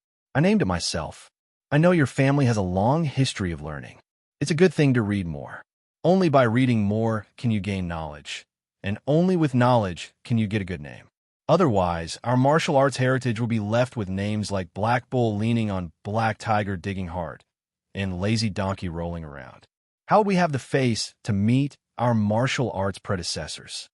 The Dragon God said emotionally, "It's not an injustice that I lost to your flooding Jinshan this time. I originally thought that your real body was inside the Jinshan, but you used a camouflage on me. You still stayed outside the Jinshan, and only I was wrapped up by Shui Zhang. My sword also missed. Well, I missed my strike. You already had the chance to win in one strike. Unfortunately, you didn't do anything, so I lost." The Dragon God looked at Fong Yin sincerely and said, "I lost wholeheartedly. Your character and bearing are far better than ordinary people." Fong Yin bowed slightly and said, "You flatter me, Mr. Dragon God." The Dragon God looked at Fong Yin with a gratified expression and said, "With a younger generation, martial arts is not lonely. Gong Sun Chi, you have such an excellent companion. This is the best thing in your life. You will understand in the future. You should learn from Fong Yin and break through as soon as possible." "Yes, master," Gong Sun Chi replied respectfully.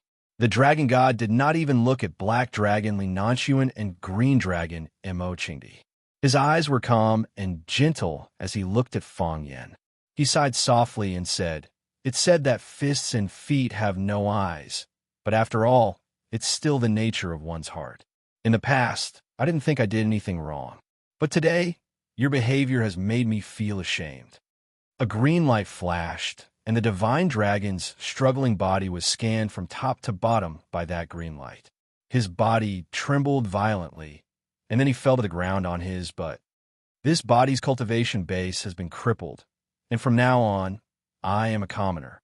The Dragon God looked at Fong Yin and said, "I will pay back the debt I owe."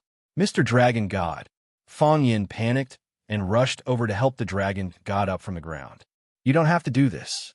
The Dragon God shook his head, and his rosy cheeks instantly aged.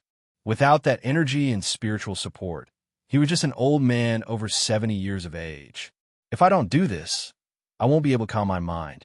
The Dragon God grinned. "You know what kind of danger a heavenly Tao expert will encounter when they find it hard to calm their mind. I've been glorious. I've existed, and there are legends about me everywhere. Life is full of different forms, and every kind of life should be enjoyed at least once. I'm old now. Wouldn't it be more interesting to go back to plow the fields and grow vegetables?" Fong Yin was stunned for a while and was deeply impressed by the Dragon God's breadth of mind. He said, "Then I'll be a vegetable thief. Mr. Dragon God, you must take good care of the courtyard." "Haha, welcome, welcome." The Dragon God patted Fong Yin's shoulder with great effort and laughed out loud. "Master." Gong Sun Chi's eyes were red as he knelt beside the Dragon God. His tears were about to fall. He never thought that his master's way of doing things would be so extreme. Besides, Fong Yin's family had 3 heavenly Tao, and the only heavenly Tao expert on his side had crippled his martial arts. What if Fong Yin bullied him in the future? His woman had already begun to bully him. "Gong Sun Chi, help me up," the Dragon God said with great effort. With the help of Fong Yin and Gong Sun Chi, the Dragon God was helped up from the ground with great effort. "Let's go." The Dragon God waved his hand and said, "Let's go back and plant vegetables." "Yes, master." The master and disciples' figures walked away, but Fong Yin still did not regain his senses. "He's an admirable old man." Yiro stood behind Fong Yin and said aloud, "Yes, in fact, he doesn't have to do this." Fong Yin sighed. Fong Yin suddenly turned around and hugged Yi Ro in his arms. He used all his strength, as if he wanted to rub her body into his own. "We can get married." Fong Yin said excitedly in Yi Ro's ear, "You don't have to be a widow anymore." "I never planned to be a widow." Yi Ro said, "What do you mean? If he wants to kill you, I will kill him." Yi Ro said calmly, "This is the final battle. I don't care if this is the final battle. Then my reputation will be ruined. I can kill all the people on this place." Fong Yin secretly felt lucky for Gong Sun Chi. If Yi Ro killed him first, he probably would not have much power to fight back. A woman's heart was unfathomable. It was really unfathomable. Uft. The transparent puppy glanced at Fong Yin and Yi Ro, who were hugging each other, and spat a mouthful of saliva at Fong Yin. I'm hugging my wife.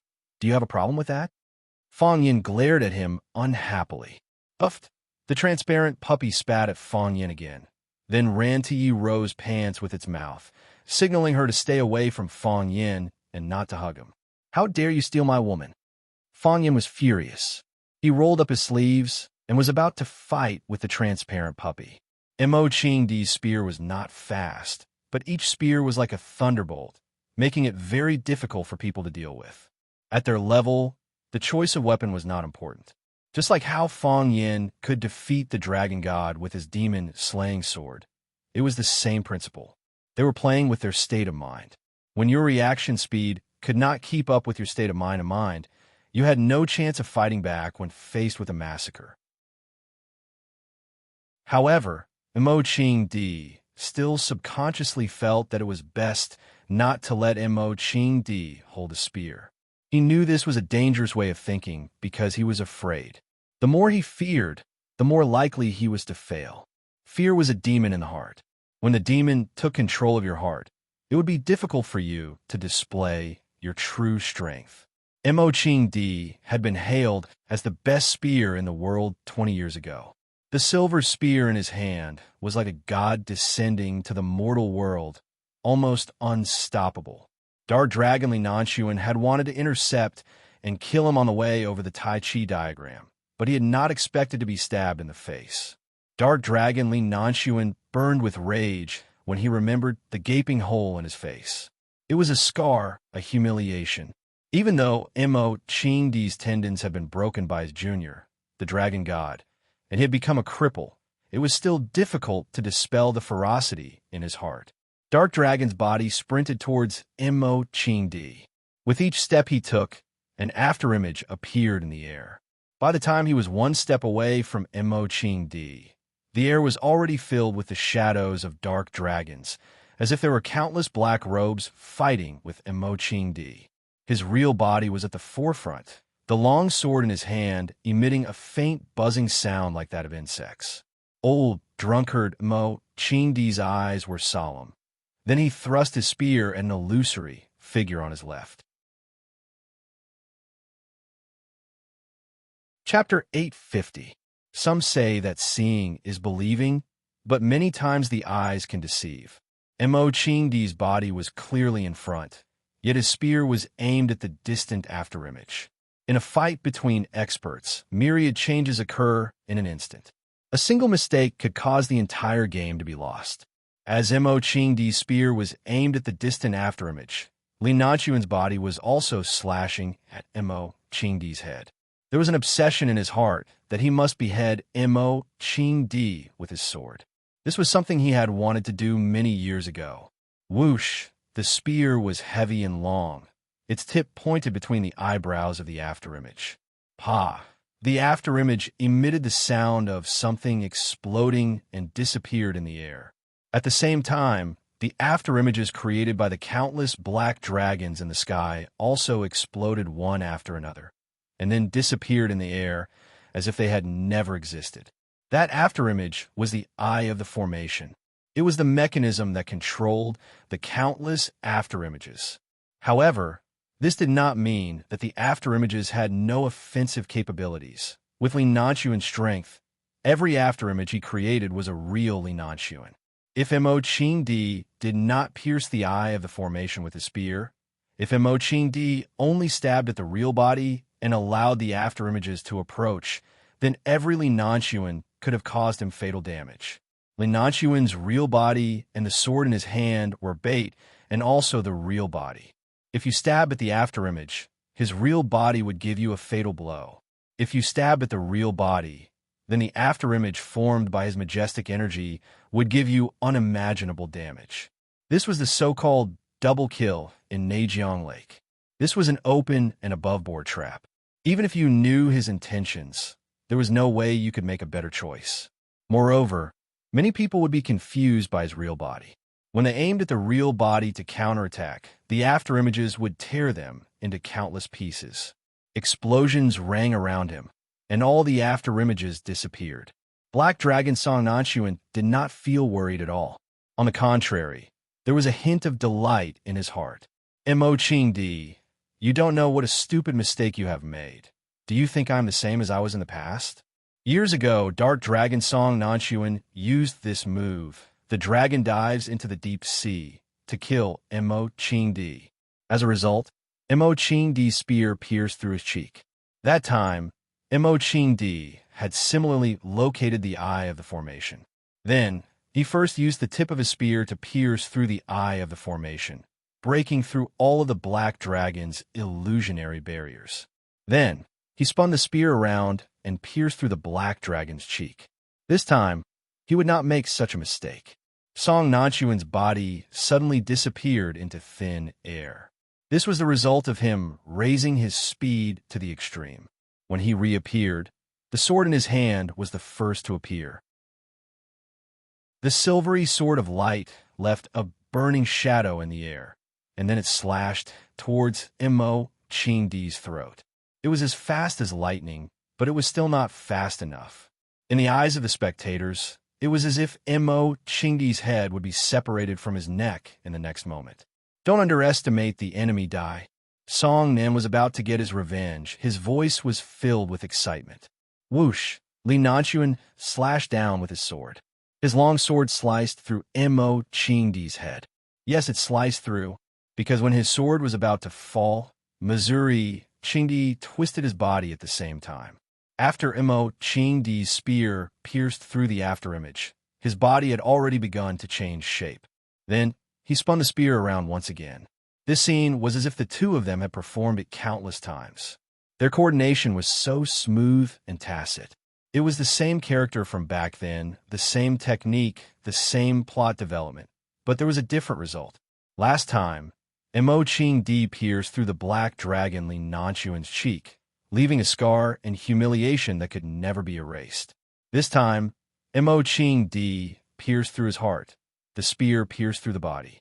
From the chest to the back, a stream of blood flowed along the shaft of the spear towards the tip. Until now, not a single drop of blood had dripped onto the ground. Perhaps this was the only thing that Li Nanchuan felt gratified about. He had said that he was not the same person from back then, and that he would not make the same mistake again. He had done it. Mo Ching Di. Li Nanchuan's eyes widened, his face full of disbelief as he looked at Mo Ching Di. He believed that he had improved a lot over the years, but why was Mo Ching Di, who had wasted so many years, still ahead above him? This was illogical. It shouldn't be like this, it shouldn't be like this. There is one thing that you don't know. Mo Ching Di understood what he was thinking and explained aloud. What thing? Li Nanchuan was indeed curious. Mo Ching Di pointed at the little transparent dog in the distance and said, "It runs very fast." So I ran faster and faster with it. The same technique as before. You have improved a lot, but I only improved one. I run faster than before, much faster. Mo Ching Di said softly. I can't accept this. The Black Dragon, Li Nanchuan's mouth began to overflow with blood. His internal organs were already ruptured, and he shouted through gritted teeth. I can't accept this. That's what I thought back then. I've shouted this sentence countless times. Mo Ching Di said in a sorrowful voice. He remembered the time when he lived in the Fong family's courtyard. At that time, he refused to socialize with anyone, drowning his sorrows in alcohol every day, not daring to think about anything related to himself. He went from the glorious green dragon Mo Ching Di to an old drunkard that people despised and despised. How could he accept this? The only warmth he had was the Fong family. It was the Fong family that gave him tolerance and understanding, the care and concern they gave him. If it weren't for them, he probably wouldn't have lasted until now. Just when I had decided to give up and accept my fate, something like that happened at home. So I could only force myself. I forced myself to go out and walk to a place where there was no one. At that time, I did have the thought of running away. If I couldn't return home in glory, then let me be buried in the Snow Kingdom. But in the end, I still found a chance. This is fate. I can't accept this. The Black Dragon, leaned Nanshu and retreated. As he retreated, the spear in Mo Chingdi's hand was also pulled out bit by bit. He swayed, roared, and shouted again and again, "I can't accept this." He walked straight past Fong Yin, past Ero, past the little transparent dog. He wanted to go back, wanted to go down the mountain. When he reached the edge of the cliff, his foot slipped and his head fell towards the cliff. A heaven's favorite fell just like that. Fong Yin and Yi Ro walked to the edge of the cliff and looked down at the bottomless canyon shrouded in clouds and mist. Fong Yin sighed softly and said, "He's really dead. He's really dead." Yi Ro said, "It was impossible to survive a fall like that. Even if the current Fong Yin jumped in, he wouldn't be able to survive." There was a wound on Mo Chingdi's neck that was cut by the sword. The wound was oozing blood. Fong Yin took out a medicine bottle from his pocket and was about to apply medicine on Mo Chingdi. But he didn't expect that when Mo Chingdi squatted down, the little transparent dog ran over, wagging its tail, and stuck out its tongue to lick Mo Chingdi's wound. Seeing the surprised look in Fong Yan's eyes, Mo Chingdi explained calmly, "It grew up eating countless treasures. The saliva and blood in its body all contain strong medicinal properties. Not only can its saliva heal wounds, but it will also not leave any scars after the wound is healed." Fong Yin was overjoyed. He quickly ran in front of Mo Chingdi, tore open his clothes, and pointed at the big and small wounds that were painstakingly cut by the dragon god. He said, "Can you help me lick them too?" "Uffed." The transparent puppy looked at Fong Yin in disgust, then spat a mouthful of saliva on his face. Fong Yin wanted to fight it again. Crack! The teapot in Shifu's hand fell to the ground. He looked at the tigress standing in front of him, his lips moving, but no words came out. He exerted more effort before an indistinct voice could be heard. "What you said, is it all true?" "Absolutely true." The tigress's expression was also very ugly. "I've sent people to watch the scene. If there's any news, they'll come to me. Moreover, this matter has already spread. I heard that someone saw the dragon god painstakingly ordering the master and disciple to go down a mountain. The dragon god painstakingly admitted that he lost to Fong Yin. Then what about Fong Yin?" Old Master Jiang tried hard to calm himself down. At this time, the Jiang family could not panic. Otherwise, there would be no chance at all. "Is Fong Yin injured?" "I haven't heard." The tigress's answer was a little hesitant. This battle was very covert. No one saw it with their own eyes. Whether or not Fong Yin was injured is just everyone's guess. Just a guess. Old Master Jiang's hand trembled slightly and said, "Just a good guess. I didn't think the worst thing would still happen." "Master, what else is there?" "Mo Chingdi is back." The tigress carefully looked at Old Master Jiang in front of her, worried that if she said too much, it would stimulate the old man's heart. "He's back. I heard that he found Ice Dragon in the land of extreme frost. He brought Ice Dragon back to Yin capital and rushed to the scene of the battle. Mr. Black Dragon appeared as well. The Divine Dragon and Black Dragon are fellow disciples.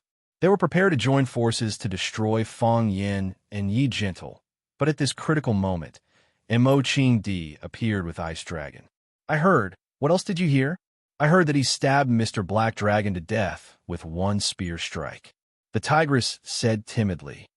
Jiang Shifu remained silent for a long time. He had specially met Black Dragon before the competition and promised him great rewards. He had even placed his bets on him.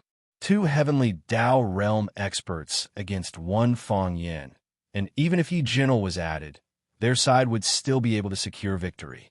With Fong Yin and Yi Gentle dead, the Fong family would also fall apart. What was there to be afraid of? A family with 3 heavenly Dao? Old Master Jiang Shifu's voice was inaudible, as though it came from the cracks in the floorboards. Their Fong family is full of heavenly Dao. Chapter 851. Their Fong family is filled with the heavenly Dao. The female tigress did not know how to answer Grandfather Jiang's question, although she did not feel that it was her fault for being inarticulate. She could comfort him by saying, "No, the Fong family is not filled with the heavenly Dao. At the very least, Fong Yan's grandfather and Fong Yan's mother are not at the heavenly Tao realm. However, could such words really have the effect of comforting him? This will be the greatest disaster the Jiang family has ever faced.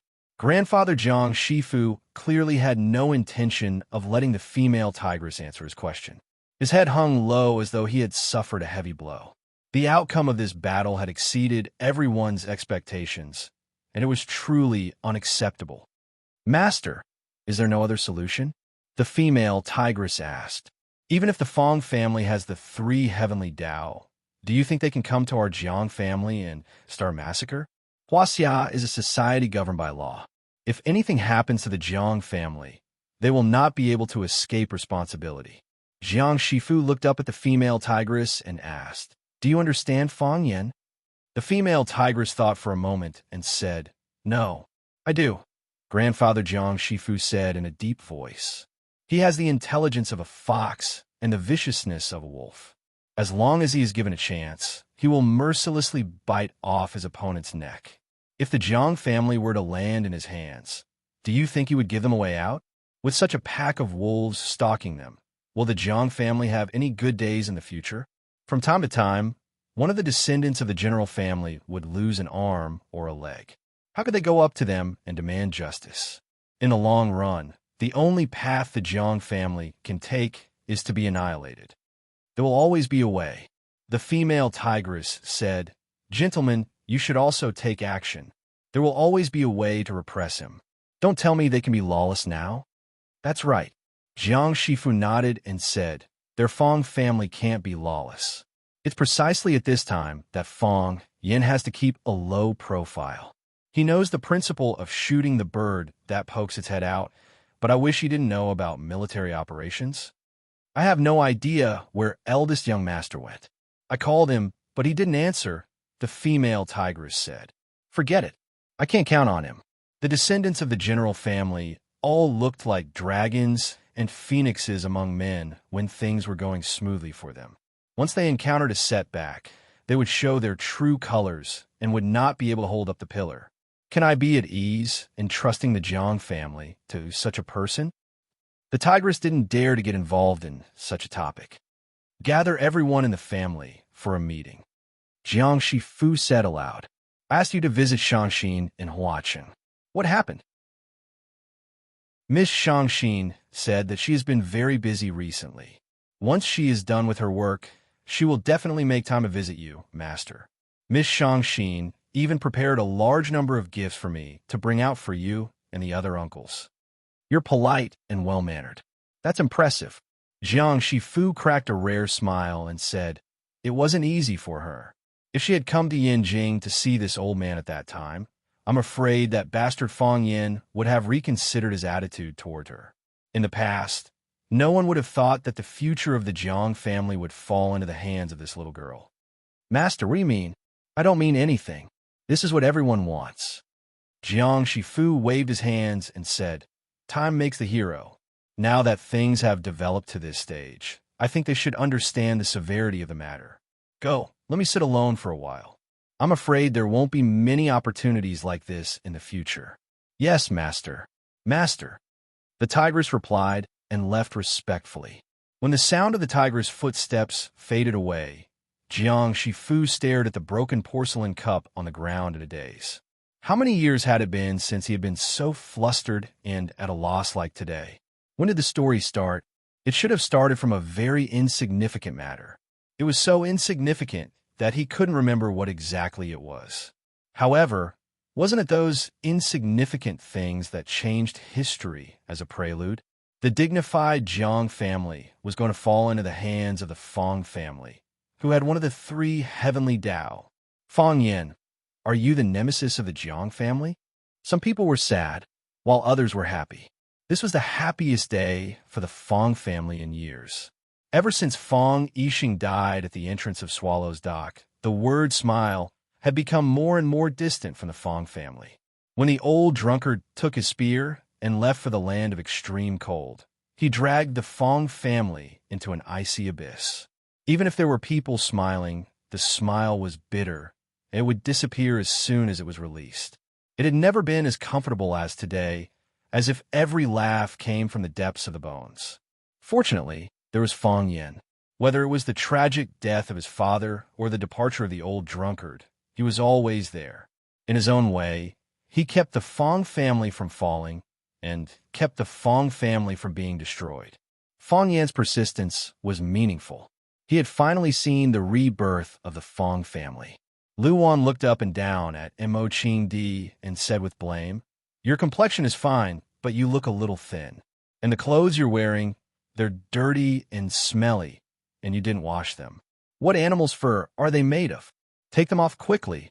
I'll get some clothes for you to wear." "Thank you, sister-in-law," Mo Qing Di said gratefully. "We're a family. No need to be so polite." Lu Wan's eyes were red, and she said, "It's good that you're back." Fong Hui's face was red. He obviously didn't drink a drop of wine today, but now he looked like he had drunk half a liter. "Yes, it's good that you're back. It's good that you're back. I never dreamed that our Fong family would have such a day. We were about to fall, and the people were about to disperse, but now there's a glimmer of hope at the end of the tunnel." "Great, it's great. In a few days, Fong Yin and Wen Raoan will get married, and our Fong family will have another member. 3 heavenly ways. This is something that has never been heard of for thousands of years. We didn't even dare to think about it before. When Qing Di first stepped into the heavenly ways, our village celebrated for a week, and our Fong family secretly celebrated for a month. Do you remember? How many chickens did we kill at that time? How many did we kill? This is the manifestation of our ancestors. I'm afraid they're grinning from ear to ear now. This time, our family must have a good celebration. On Fong Yan's wedding day, invite everyone we can and call everyone we can. Our Fong family has been in decline for so many years. It's time for us to be high profile." "It's all up to you," Mo Qing Di nodded and said. He respected this teacher of his very much. "Do whatever you want. You don't have to worry about this. I know what to do," Fong Hui said with a smile. He looked at Mo Qing Di with a face full of affection and said, "It's been hard on you all these years, living alone in that cold and treacherous place. It's not hard. With Ice Dragon taking care of me, I lived a good life there." Mo Qing Di had to bring up Ice Dragon again. Before he had met Ice Dragon, his life had indeed been very difficult. It had nothing to do with the level of your martial arts, but it was difficult to find food because you were not familiar with the terrain. Eating a mouse was a delicacy, not to mention those delicious sashimi and ice spring fruits. It was also because he ate so many of those things that his body recovered so quickly, and his body that had been abandoned for so many years could be revitalized in the shortest time possible. Yes, Ice Dragon is the benefactor of our Fong family. He came from afar, and I'm afraid he's not used to our climate and living habits here. In the future, everyone must take good care of him and let him feel at home." When Fong Hui's eyes swept over Ice Dragon, he found that Fong Yin and Ice Dragon were staring at each other, neither willing to give in to the other. "Fong Yin, what are you doing?" Fong Hui shouted. "You're already a master of the water overflow state. Why are you still arguing with the dog?" "Grandpa, he's not an ordinary dog, he's Ice Dragon." Fong Yin also felt strange. Why was Ice Dragon close to everyone in the family, but only him? When he was at the top of Fong Mountain, he noticed Ice Dragon's strangeness. At that time, Fong Yin didn't think much of it, and simply thought that they didn't get along. When he returned home after defeating the 2 dragons at the top of Fong Mountain and obtaining the Dragon Balls, this little transparent dog fawned on his grandfather Fong Hui and Mother Lu Wan in every possible way, shaking its head and acting cute from time to time. However, it was indifferent to him, and from time to time spat him with its saliva. Fong Yin really wanted to have a good talk with it. It wasn't good for this little guy to be so rebellious at such a young age, right? "I know it's Ice Dragon." Fong Hui also knew that he had misspoken just now. It was clearly his family's benefactor. How could he call it a dog? It was all because it looked too much like a dog. Ice Dragon is a distinguished guest of our family, so you have to take good care of it and find a way to satisfy its needs. Also, the responsibility of taking care of Ice Dragon will be handed over to you in the future. You're the most suitable person for this matter. Grandpa, it doesn't like me. Isn't it inappropriate for me to take care of it? It's precisely because it doesn't like you that it wants you to take good care of it. Why doesn't it like you? Isn't it because you don't like it? Fong Yin, you have to treat this matter as an important task. If I see you bullying Ice Dragon, I won't forgive you. Fong Yin wanted to run away from home again. He felt that his status in the family was lower than that of a dog. At this moment, Mr. walked in from outside. Seeing Mo Ching Di standing in the living room, he squinted his eyes and smiled, saying, Ching Di, you're back? Mr. Mo Ching Di bowed and greeted Mr. It's good that you're back. Mr. patted him on the shoulder and said with a smile. He walked straight to Fong Hui's side and sat down, saying, the children are back. Are you happy now? But Yixing can't come back. Fong Hui said in a sorrowful voice. Lu Wan's eyes became moist again. On such a festive day, how good it would be if Yixing was still alive.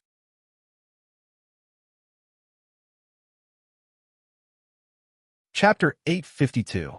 Old Master Fong Hui suddenly mentioned that his son Fong Yixing would never come back. The atmosphere in the room suddenly became heavy. The smile on everyone's face disappeared. Everyone's face was filled with nostalgia and sorrow. Only the little transparent dog shook its head and looked around, not knowing what had happened. Fong Yin walked over and held Lu Wan's shoulder. Mom, today is a happy day. My dad knows in the afterlife. He definitely doesn't want you to be sad for him. If he saw you like this, he would be sad too, right? Lu Wan wiped her tears and said, I'll go to the kitchen and make something delicious for you at noon. After that, she quickly walked to the backyard. Looking at Lu Wan's back as she hurried away, Old Master Fong Hui sighed softly. Lu Wan has suffered. Yixing is not here anymore. I advised her to find another person to accompany her. She's still young, and a lifetime is so long. She doesn't want to. She's a good child. The teacher praised. Our Swallow Dock is a family of martial arts. It's rare to see a child like Lu Wan, who was raised by an aristocratic family. Don't be fooled by his gentle and weak appearance. He's actually very stubborn. Yes, but if she's too stubborn, won't she suffer? Old Master Fong Hui sighed. The teacher took the tea that Fong Yin handed over and took a sip. He squinted at Old Master Fong Hui and said, You shut people up the moment you speak. You made the atmosphere like this. How can I talk to you as a lobbyist? Fong Hui looked at the teacher and said, You're the teacher of Swallow Dock. Everyone has to listen to what you say. Speak. Let's see what the Jiang family wants. The teacher sighed and said, Why bother? Why did things have to end up like this for no reason? Jiang Shifu called me and said that the two families can sit down and talk peacefully. Talk peacefully? How? Fong Hui sneered. Why didn't they think of talking to our family before? Are you calling us now to talk to us? Besides, my son is gone. Can he make up for the loss of our Fong family? His thick eyebrows danced as he clenched his fists. In the end, Old Master Fong Hui was really angry. The white-haired person sending off the black-haired person. This kind of pain will be difficult to diminish no matter how much time passed. The teacher looked at Fong Hui and said, Jiang Shifu asked me to bring you a message. He said that their condition is the Fong family can set the conditions.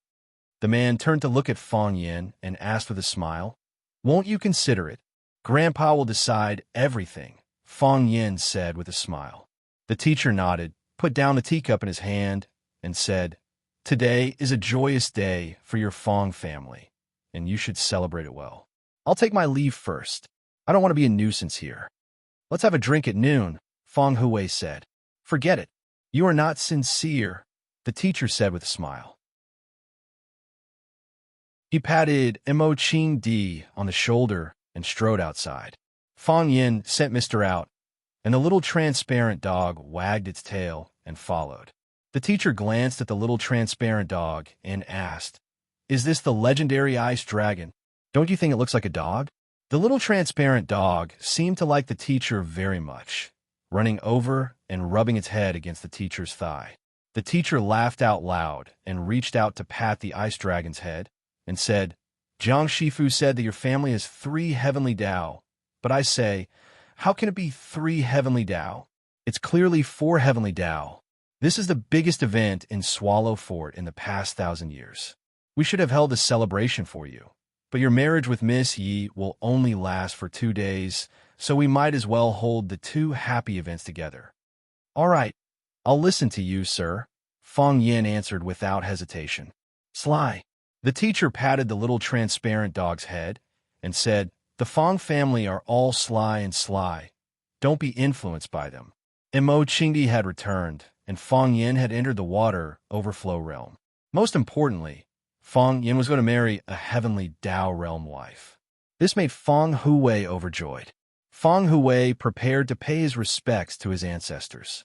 He felt that the Fong family's present glory was all thanks to the blessings of the Fong family's ancestors and Fong Yan's father, Fong Yixing. Fong Huwei knelt on a mat, while Fong Yin, Mo Qingdi, as well as Fong Yan's uncles and uncles knelt behind him. The door to the ancestral hall was tightly shut. The Fong family's womenfolk were not allowed to enter.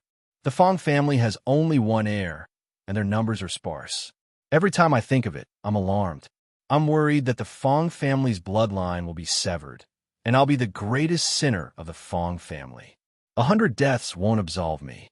All suffering will eventually vanish, and the Fong family's descendants will once again rise to prominence. Fong Yin is about to marry Miss Ye's gentle daughter, and the Fong family will soon have a son. Qingdi has also returned from the land of extreme frost, and he even brought back a dog. That dog is an ice dragon. Fong Yin and Mo Qingdi looked at each other. Then Fong Yin whispered, does this count as adding a son to the Fong family? Now you know why even the dog hates you, right? While Yi Ro was reading in her room, someone knocked on the door from the outside. Come in, Yi Ro called out. She thought it was Yi Fengsheng because he was usually the most diligent in coming here. Creak. The wooden door was pushed open from the outside, and Yi Daowen walked in with a smile on his face. Dad. Yi Ro didn't expect it to be her father, so she hurriedly stood up to greet him. Are you reading? Yi Daowen asked. Don't always stay in the study. Go out when you have nothing to do. Isn't Fong Yin back? Why don't you go out for a walk and chat with him? You're about to become his wife. You should communicate more to improve your relationship with him. Yi Ro looked at her father with a surprised expression. She didn't expect her father to say something like this. Didn't he always disagree with the marriage between me and Fong Yin? Even this engagement, Master personally came to be the matchmaker, and the great ancestor personally agreed. So he had no choice but to agree. Did the sun rise from the west today? Yi Daowen knew what his daughter was thinking and awkwardly coughed twice and said, Fong Yin is a good child. I watch him grow up. He's very smart, very talented, and the most rare thing is that he's filial. It's not that I don't like him. It's just that the Fong family's luck has been too bad these years, and if you go there, you'll probably suffer, especially in the recent period. Whether Fong Yin could even survive was a problem. Don't tell me you want to marry over and become a living widow. You like Fong Yin, so you have your own persistence. But you're my daughter. I can't push you into the pit of fire. As your father, I also have my own persistence. Thankfully, Fong Yin survived, and Mo Qingdi has returned as well. This is a joyous occasion for the Fong family, and it's also a good thing for you. If you were to marry over at this time, your life would be better. Our Yi family doesn't covet the Fong family's money. Our Yi family has money. Our Yi family also doesn't covet the Fong family's power. Our Yi family has more power than the Fong family. I don't covet anything from Fong Yin, be it the heavenly Dao realm or the water overflow realm. These are important, but also very unimportant. I only hope that he can live well and treat my daughter well. That's the most important thing. Yi Daowen waved his hand, indicating for Yi Ro to sit down, and said, Read well. It's time to eat in a while. Dad, Yi Ro called out softly. Yi Daowen turned and asked, What's the matter? I've never doubted you, Yi Ro said. Yi Daowen smiled warmly, opened the wooden door, and walked out. Yi Ro sat back in her chair, but she was no longer in the mood to read. At the foot of the dark mountain, there were a few black off-road vehicles parked. In a Toyota, a man with his hands and feet tied up was struggling desperately. His mouth was sealed with tape, so even if he screamed himself hoarse, he couldn't make a sound. His feet were also tied up, so he could only kick the seat of the car with his legs tied together. Bang, bang, bang. A series of dull thuds could be heard, but no one reacted to it. The man's eyes were filled with despair. Gotcha! The car door was pulled open, and a man shrouded in a black robe stood at the door. He looked at the kidnapped man with a deep gaze, and after a moment of thought, he reached out and tore off the tape on his mouth. You deserve to die. After the man gasped for air a few times, he opened his mouth and said such vicious words. In the past, you were like a dog with nowhere to go. I was the only one who didn't despise you and kept you by my side, but you actually dared to betray me. Do you know what you're doing? Do you think they'll forgive you by doing this? Let me tell you, it's impossible. You don't understand Fong Yin, so you don't know what he'll do. He's much more vicious than I am.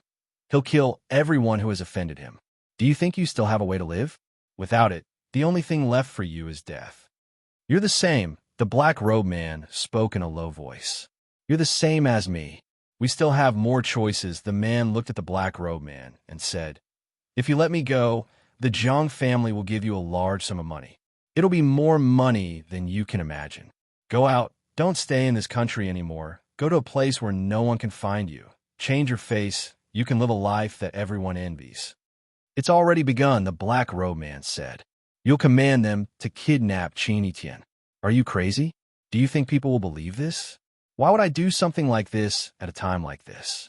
This is clearly suicide, a suicide attack. What you see with your own eyes isn't necessarily the truth, the black robe man spoke in a low voice. But who cares? Chapter 853. The winter in Yanjing was getting colder and colder. With every breath, one could see a large cloud of white air rolling in front of them. The white air condensed into ice as soon as it came out, and the saliva that was left at the corner of the mouth turned into fine ice shards. It's going to snow, the old man said after looking at the distant skyline. The weather forecast predicted that it would snow a few days ago, but the first snowflake hadn't been seen until now. However, no one took its forecast seriously. After all, being accurate was the purpose of its long-term persistence. Qin Tian, wrapped in a Tibetan patterned blanket, stood by the railing and looked at the ridge hidden in the cold and gloomy sky. Muing came over with a cup of tea and said, Miss, it's cold in the mountains. You should go back to your room and rest. Qin Tian took the hot tea and shook his head. I suddenly had some expectations, so I wanted to come out and have a look. You can stand with me for a while. The show is going to start soon anyway. Miss, Muing seemed to want to say something but stopped. You don't trust him, do you? Qin Tian didn't even need to observe Mu Ying's expression to know what he was worried about. Miss, you shouldn't trust him either, Mu Ying said in a deep voice. What if he doesn't come? What if he brings people to the Zhang family or somewhere else? Instead, he will become a huge threat. He will definitely come, Qin Tian said. Why are you so sure, miss? Because he doesn't live for himself now, but for his family, Qin Tian said calmly. The real him died a long time ago. I see. Muing nodded. But there's still no movement outside. It will start soon, Qin Tian said. Go and check again. It's just a formality, so there's no need to act too real. Also, be careful not to hurt our own people. I've already arranged everything and borrowed 2 groups of people from the madam, Muing said with a smile. Now we're just waiting to catch the turtle in the jar. No, it's waiting for the rabbit. Qin Tian corrected him. Bang! The first gunshot shook the silent night in the mountain forest, and then the gunshots came one after another. They're here. Mu Ying's eyes lit up. He didn't panic. Instead, he felt a throbbing of joy. Go, Qin Tian said aloud. Miss, you need someone to protect you, Mu Ying said with a smile. Have you forgotten him? Qin Tian said with a smile. With him here, I'll be fine. Go, you still have to take charge of the situation. It would be best if he could make 1 or 2 cuts on his face to add a little more authenticity to the performance. Muing knew that the eldest miss was protected by a mysterious expert. Even he had never seen the true body of this expert. It was said that his strength was unfathomable, and he was a hidden pawn used by old Master Qin. It was also after Qin Etienne was attacked in Huacheng that old Master Qin gave his secret chess piece to Qin Etienne. With his protection in the dark, those people would not be able to hurt Qin Etienne. Muing nodded and said, "Then I'll go. I don't think they'll be able to leave alive in front of Mississippi." After saying that, Mu Ying's tall body disappeared into the black shadow behind him. He felt a trace of coldness in the middle of his eyebrows, as if he had been lightly bitten by an ant. Qin Etienne stretched out his right hand and waited in the air for a moment. Then, a transparent white flower appeared in his palm. The thin figure of the little flower instantly melted, and then turned into a drop of ice-cold snow water. "It's snowing," Qin Etienne said softly. The gunshots were still going on. The battle was about to ignite, and the killing had entered the most tragic stage. Blood. There was a constant stream of bright red blood flowing out. The dark cement floor, the vermilion gate, the precious grass and trees, the mottled fine sand, and the gravel between the eaves. Blood was spreading everywhere. This was a premeditated massacre. Several men in black passed through the layers of sentries and arrived at the gate of the villa. Some of them were experienced, and they quickly opened the gate. Then, a group of men in black quickly rushed in. When the first gunshot sounded, their faces were still filled with doubt and confusion. When they came in, they had received orders that this area was a high-end villa area. The people who could live here were either rich or powerful, and they must not alarm outsiders. Their task was to kidnap the woman in the villa and quickly leave the scene. No matter who, no matter what reason, no one was allowed to use a gun. However, they had just come in. Why did someone break the rules? When they saw the body of one of their companions fall to the ground with a bang, they understood the cause of the matter. They were not the ones who used the gun, but the bodyguards who guarded the villa. Their whereabouts had been discovered. When their companions kept falling to the ground, no matter which direction they fled in, they would be blocked by the corresponding bullets. Only then did they realize that this was a trap. The hostage they wanted to kidnap had already set up an inescapable net in this courtyard to catch them all in one fell swoop. Who leaked the news? When their bodies were lying on the cold floor of the courtyard, when their blood was flowing out of their bodies, their eyes were wide open and they could not figure out the answer to this question. The second group of men in black did not enter the courtyard. They were lying in ambush in the woods at the entrance. Hearing the gunshots in the courtyard, one of the men in black said anxiously, "It's not our weapon. There's an ambush in the courtyard. Rush in." The man in black standing at the front said aloud, "What?" The man in black was shocked and said, "There's an ambush in the courtyard. Why we still have to rush in? Shouldn't we retreat now?" "Because I said to let you in, so you have to go in." "Leader, if we rush in now, we will die." "Yes." The man in black said, "I want you to die." "Leader." The man in black reached for the pistol in his arms. Screech. A silver light flashed, and the man in black's movements came to an abrupt halt. A thin red line appeared on his throat. The thin line began to thicken, then spread downwards, and finally became a red river. When he fell an inch there and wanted to reach out to cover it, his body was already out of control, and he fell backward powerlessly. Seeing this, the other men in black prepared to counterattack. The silver light flashed continuously. Clang! The man sheathed his sword. Only then did the men in black lay on the ground one by one. Apart from the muffled thuds when they fell to the ground, almost no one screamed or called for help. "We're going to die anyway."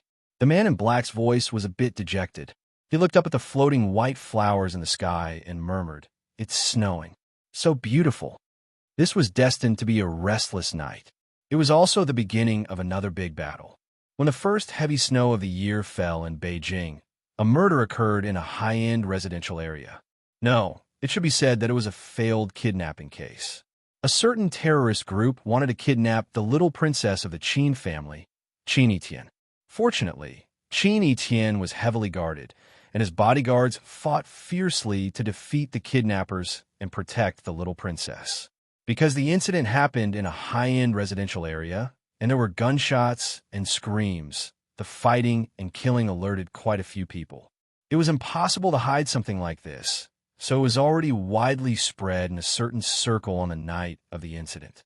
In the end, it even alerted the higher-ups and became a topic of conversation after tea. I heard that group of people were very powerful. Quite a few of them were martial arts masters. How powerful? Is Dragon God that lucky?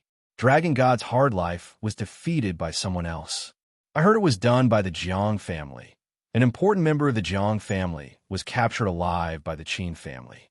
Shoo, you can't tell anyone about this. The outside world was full of rumors, but only a few people knew the truth of the matter. The Jiang family. Old man Jiang, Shifu, stood in the courtyard wearing a fur coat. His boots were almost covered in snow, but he still stood there without moving, as if he had turned into an ice sculpture. The Jiang family's children surrounded him, constantly comforting him and even begging him to enter the house. If this continued, the old man's body wouldn't be able to take it. Dad, you should go in. Jiang Feng, he held the old man's arm and said, "It's too cold today.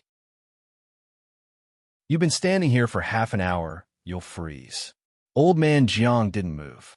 He looked up at the snowflakes floating in the sky, but there was no focus in his eyes.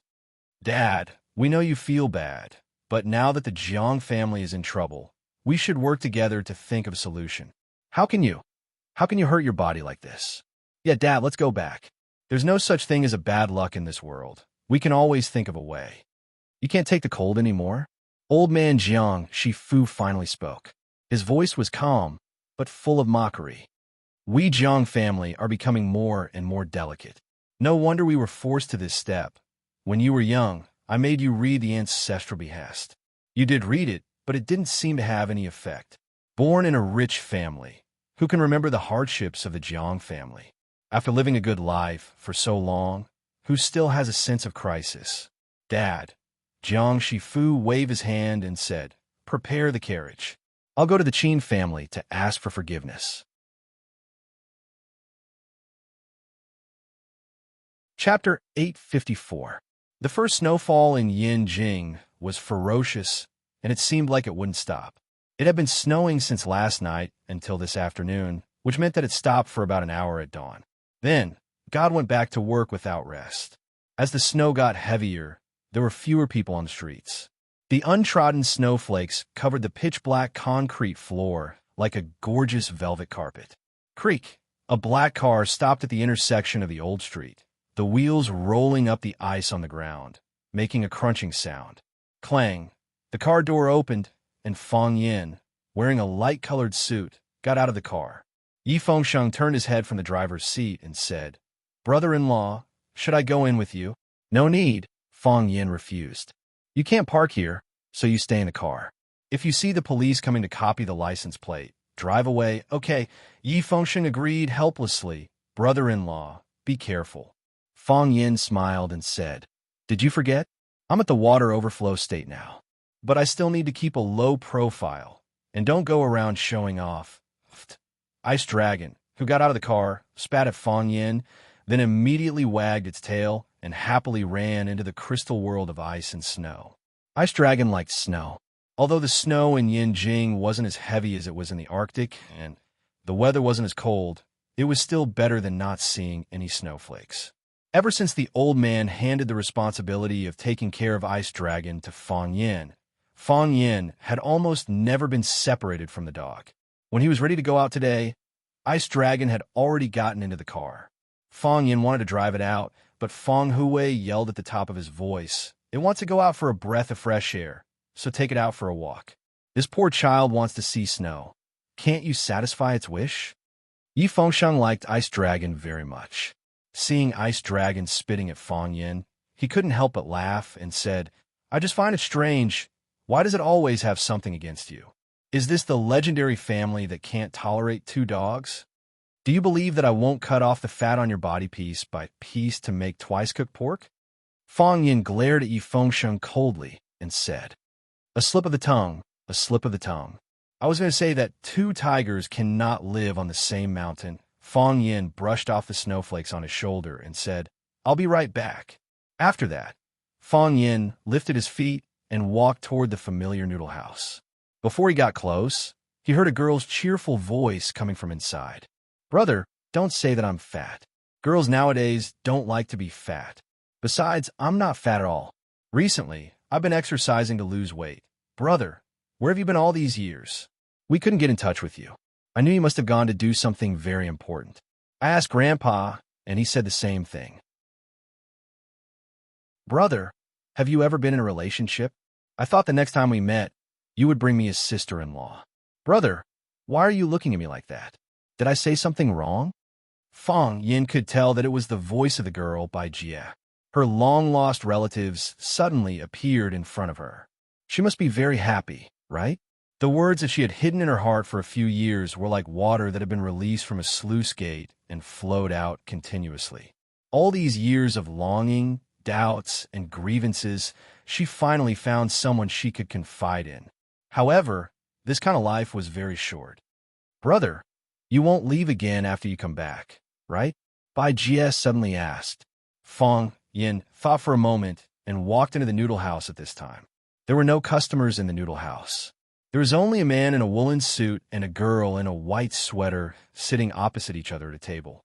Because the atmosphere in the noodle house was very ambiguous, the girl did not wear a coat. The tight-fitting sweater wrapped around her exquisite figure and had the unique health and vitality of a young girl. The girl was staring at her brother's face, wanting to know an answer. When she heard the glass door open, she looked up and immediately jumped up in surprise. She ran over and pulled Fong Yan's arm and shouted, Brother Fong Yan, why are you here? Can't I come? Fong Yan looked at the girl's blushing face and asked with a smile, Of course you can come. It's good to come every day. I just think it's strange that it's snowing so heavily outside. Bai Jie's eyes were full of smiles. It could be seen that she liked Fong Yan from the bottom of her heart. I will come to see you often, Fong Yan said with a smile. Fong Yan's eyes crossed Bai Jie and collided with the man sitting at the table. The man stood up, rubbed his hands, looked at Fong Yan and said, What do you want to eat? A bowl of sour noodle soup. Fong Yan said, But my grandpa is not at home. The girl said awkwardly, How about I make it for you? It's my blessing to be able to eat Miss Bai's noodle soup. My cooking isn't as good as Grandpa's. You can't laugh at me, the girl said with a blushing face. She walked quickly to the kitchen and said, Brother, I'll make you a bowl of noodle soup too. Thank you.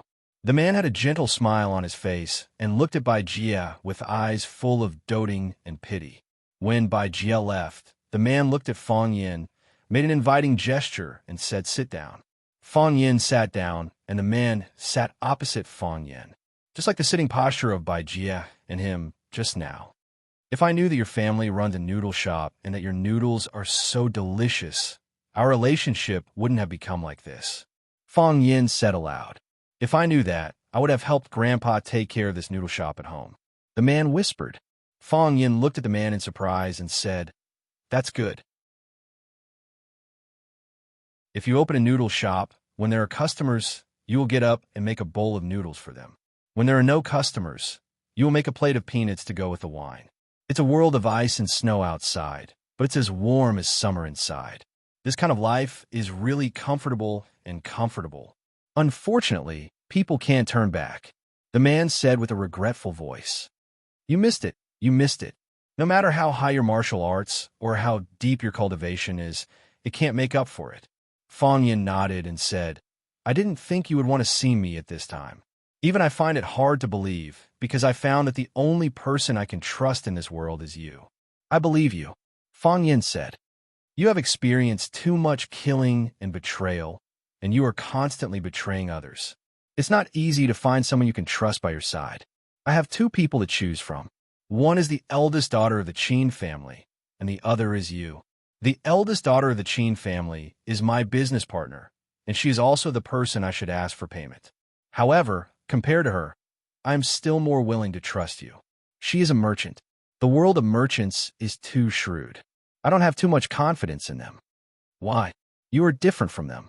The man looked at Fong Yan seriously and said, You are a true citizen of Swallow Dock. Swallow Dock has stood tall for thousands of years. Naturally, there's a reason for its existence. If you think about it carefully, there's also a reason.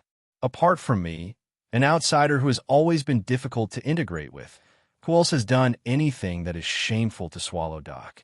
The friends around you, They're also your true friends. In the past and in the future. I can see this, and I'm very envious of you.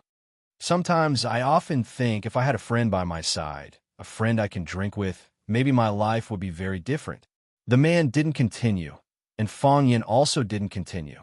At that time, Fong Yin had friends, but at that time he was alone. He ate alone, read alone, took a walk alone, and did everything by himself.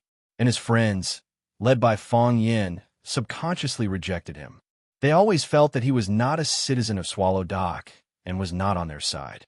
However, no one thought that what was originally just a group of children's fun would eventually lead to such a terrible ending.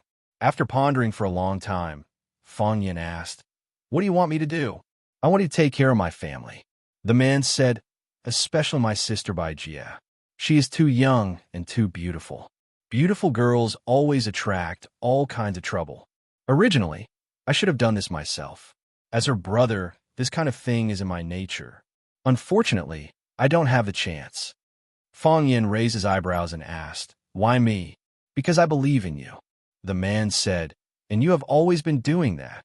You saw it all?" Fong Yin asked, "The first time was told to me by the people I arranged here, and the other time I saw it with my own eyes. Aren't you afraid that I deliberately put on a show to lure you out? If it was someone else, I would naturally think so." The man looked confident. "But that person is you. I won't have that kind of doubt. You are not putting on a show. You are really concerned about her and taking care of her. I saw your expression when you were angry for her. I saw the way you looked at her. You treat her as your sister. Maybe it's because you think she is really pitiful." So, the man's voice became hoarse, as if mixed with a vague nasal sound. "I beg you, brother, what are you two talking about?" Bai Jie came out with 2 bowls of sour noodle soup on a tray. "Eat quickly. It won't taste good when it's cold." The man quickly got up and took the tray from Bai Jie's hand and said reproachfully, "Don't you know how to take out bowls by bowls? What if you get scalded?" "Brother, I often help Grandpa with his work. How can I get scalded?" "You are so stupid," Bai Jie said, rolling her eyes. The man put a bowl of noodle soup in front of Fong Yin, and then put the other bowl in front of himself. He added a lot of chili oil to the noodle soup, and almost poured half the bottle of chili oil into his bowl. Then he buried his head in the food and began to eat heartily. His forehead was covered with sweat, and his face was red because of the spiciness. His eyes were moist, and then big drops of tears fell into the bowl of sour noodle soup. Chapter 855. Bai Jie took the bowl of noodles into the kitchen. When she came out again, her brother had disappeared. Bai Jie didn't react at the time. She looked at Fong Yin with a smile and said, "Brother Fong Yin, do you have something to do in Beijing this time? Our school has a party tomorrow night. Do you want to go see?" Fong Yin shook his head and said, "I'm afraid I don't have time." "Are you busy recently?" "Yes." Fong Yin nodded with a smile and said, "I'm busy getting married." "Huh?" the girl exclaimed. She was still a student. The world that she could touch was only the school and this Xiao noodle house. No one told her about Fong Yin's breakthrough into the water overflow state or the fact that Fong Yin had defeated the dragon god. These two things were obviously only known by people who reached a certain level. Bai Jie was just the daughter of a noodle house owner. She didn't know the source of the big news. Recently, Grandpa Long didn't come to their noodle house to eat noodles. She couldn't find out about Fong Yin. Therefore, when she heard that Fong Yin was getting married, the girl had such a big reaction. Seeing Fong Yin's puzzled look, Bai Jie also knew that her emotions were fluctuating too much. She explained with a red face, "Brother Fong Yin, you're getting married? When did this happen? Why haven't I heard you mention it before?" "It's been a while," Fong Yin said with a smile. "The wedding is in these 2 days." After a pause, Fong Yin looked at Bai Jie's fair face and said, "I won't specially send you an invitation. I'll get someone to pick you up. You should also go and have some fun." "Okay, Brother Fong Yin, I'll definitely go to your wedding." Bai Jie's voice was a bit flustered and her emotions were a bit complicated. "I'm afraid that we still have classes that day. It's not convenient to ask for leave now." Fong Yin smiled and said, "I'll help you ask for leave." "Big Brother Fong Yin," Bai Jie's nose turned sour. In order to change the topic, She looked around and asked, "Where's my brother? Where did he go?" Fang Yin looked at Bai Jie and didn't answer her question. Bai Jie's face instantly paled, asking, "My big brother. Did he leave again?" "Yes." Fang Yin nodded solemnly. He looked at Bai Jie and said, "Your big brother still has important things to do. He ate the sour noodle soup you made, so now he is full of courage and motivation. When he left, he told me to take good care of you." "Brother," Bai Jie chased him out of the old street. The street was a vast expanse of whiteness. That familiar and warm figure was nowhere to be seen. "Big brother," Bai Jie shouted from the middle of the street. The cold wind whistled and snowflakes danced in the air. Her voice was blown away by the cold wind and frozen by the frozen snow. It turned into an indistinct whimper. "Big brother." She squatted on the gorgeous white carpet, hugging her head with both hands and crying out loud. There was no end to the long white carpet, as if no one knew when the end of the snowstorm would be. Fang Yin stood at the entrance of the noodle shop, looking at the sad Bai Jie, but didn't know how to comfort her. "Big brother Fang Yin." Bai Jie looked at Fang Yin with tearful eyes and said, "My big brother, is he never coming back?" "Why do you think so?" "The last time he left, he told me that he would come back soon. This time, he didn't say anything. Not saying anything proves that he doesn't dare to say anything. After old master Shifu returned for the Qin clan, he gathered all the family members to his study for a small meeting. After half an hour, the meeting was over. However, the faces of the descendants of the Jiang family who came out weren't very good. Obviously, the meeting went well, but it wasn't enough to satisfy these people. Then, old Master Jiang Shifu locked himself in his room alone and refused everyone's request to go in and talk to him. At 3 o'clock in the afternoon, the old butler by Grandfather Shifu's side pushed open the door and entered Grandfather Shifu's study. Bai Xiu went to the police station to turn himself in. The old butler respectfully stood in front of Grandfather Shifu, looking at the master he had served for decades lying there with his eyes wide open, like a dying patient waiting for the last moment to arrive. His life was limitless, and his achievements were limitless. But he didn't expect that when he was old, he would suffer a crushing defeat. His body once contained a huge amount of energy, and in the old butler's view, that kind of energy could destroy the world. But now, it was being drained bit by bit, and finally became an old man who was no different from other old men. I've asked around. He has information on young Master Junling, young Master Juanxing, and a lot of information on our Jiang family. This information is all fatal, directly pointing out that we have a close relationship with that terrorist organization. The old steward's words were very serious, causing old man Shifu to only blink his eyes. Everything else is easy to deal with. The shameful things that Junling and Juanxing did, that's their personal business. The most fatal is the information in his hands. They consciously dragged the Jiang family into this, wanting to prove that those terrorist organizations were directly supported and covered by the Jiang family. He did indeed get some transfer data from the account in Iceland to the base. Even if we cleaned up the matter in Iceland in time, I'm afraid that the Qin family has already gathered more evidence. They came prepared and dug a trap for us to jump into. This kind of thing naturally needs to be done flawlessly. Is General Xing dead? Grandfather Shifu opened his mouth to ask. I'm not sure yet. The old butler shook his head and said, I've sent everyone out, and there hasn't been any reply until now. In any case, the police didn't see General Xing's figure. Otherwise, we would have definitely received the news. Whether he's dead or alive, it doesn't matter anymore. Jiang Shifu's voice was weak as he said, This time, it was the little princess of the Qin family who came to the table. She naturally took the opponent's reaction into consideration. You can't clean up the matter in Iceland. Before they launched this attack, they had already copied all the information there. Master, this is what that little princess told me herself. Grandfather Shifu said with a serious expression, I went to the Qin family, but I didn't see that old friend of the Qin family, and I didn't see Li Xinyan, only this little princess. It was this little princess who represented the Qin family in negotiating with me.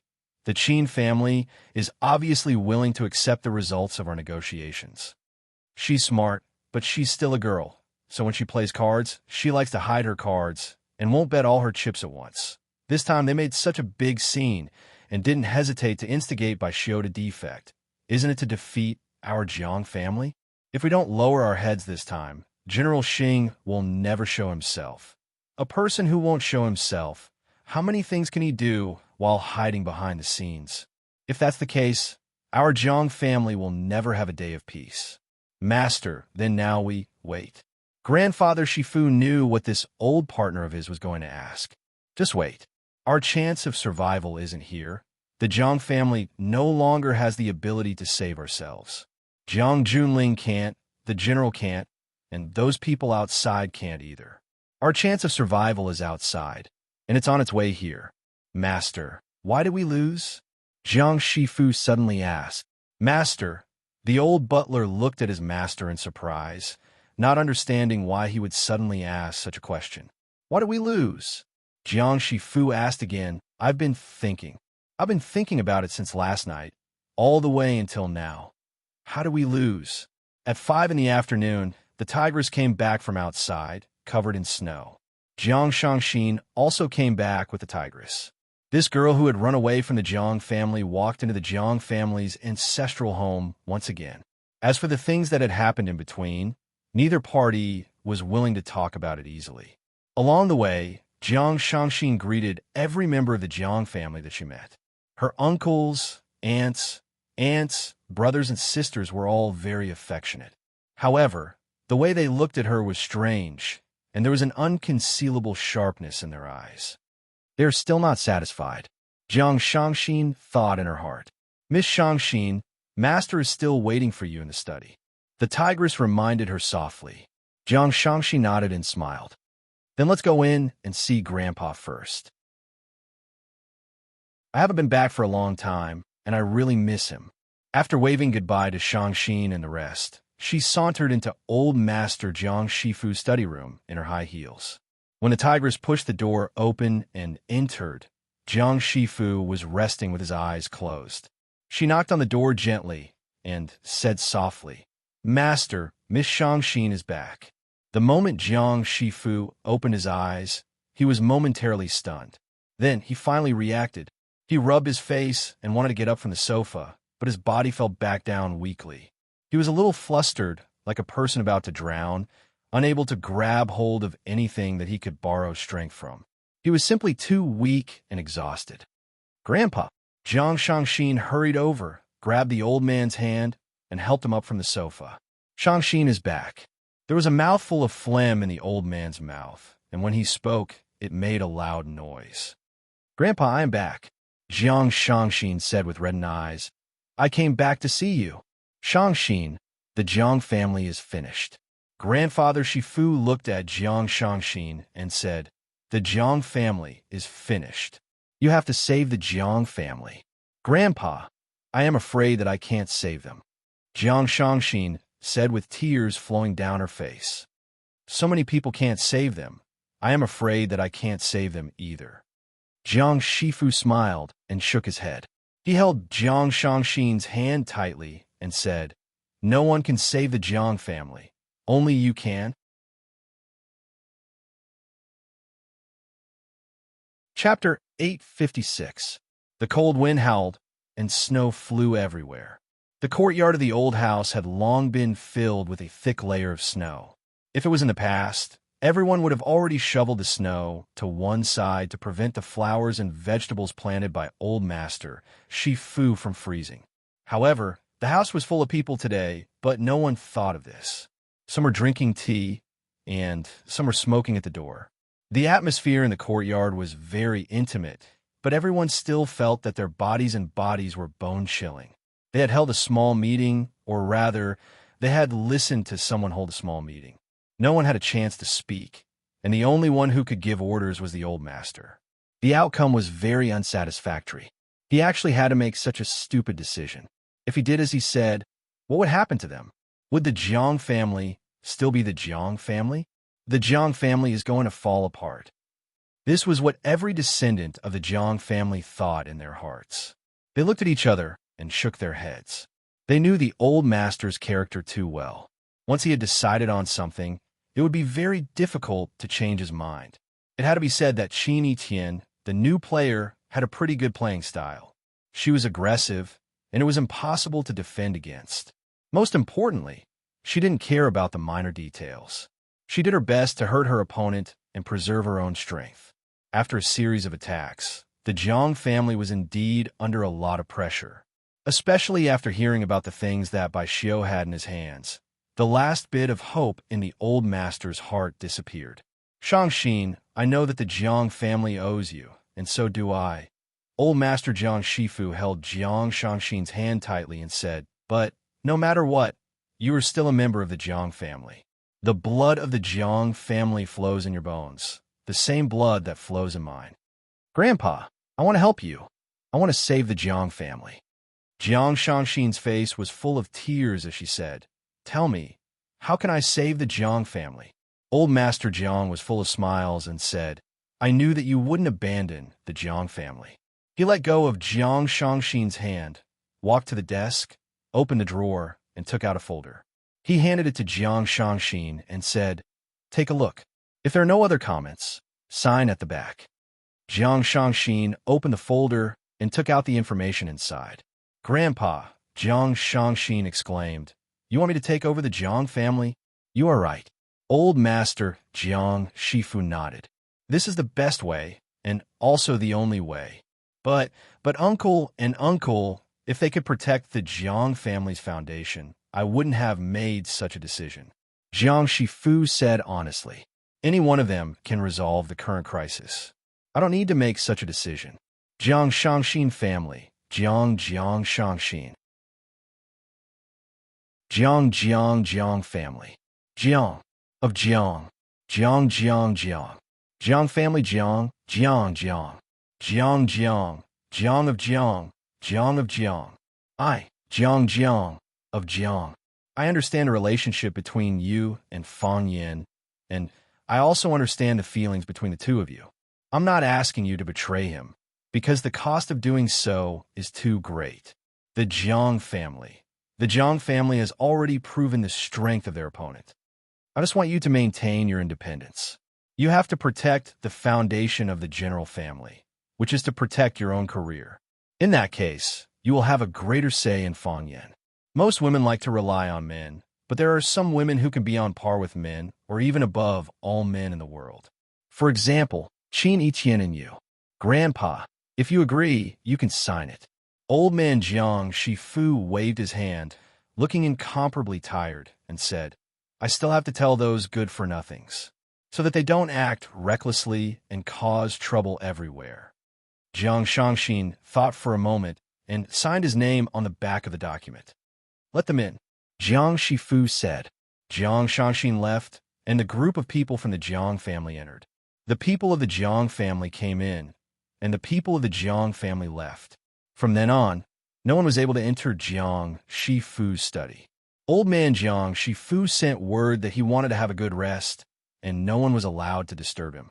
When dinner was ready, the old butler went to invite old man Jiang Shifu out for dinner. He shouted for a long time, but no one responded.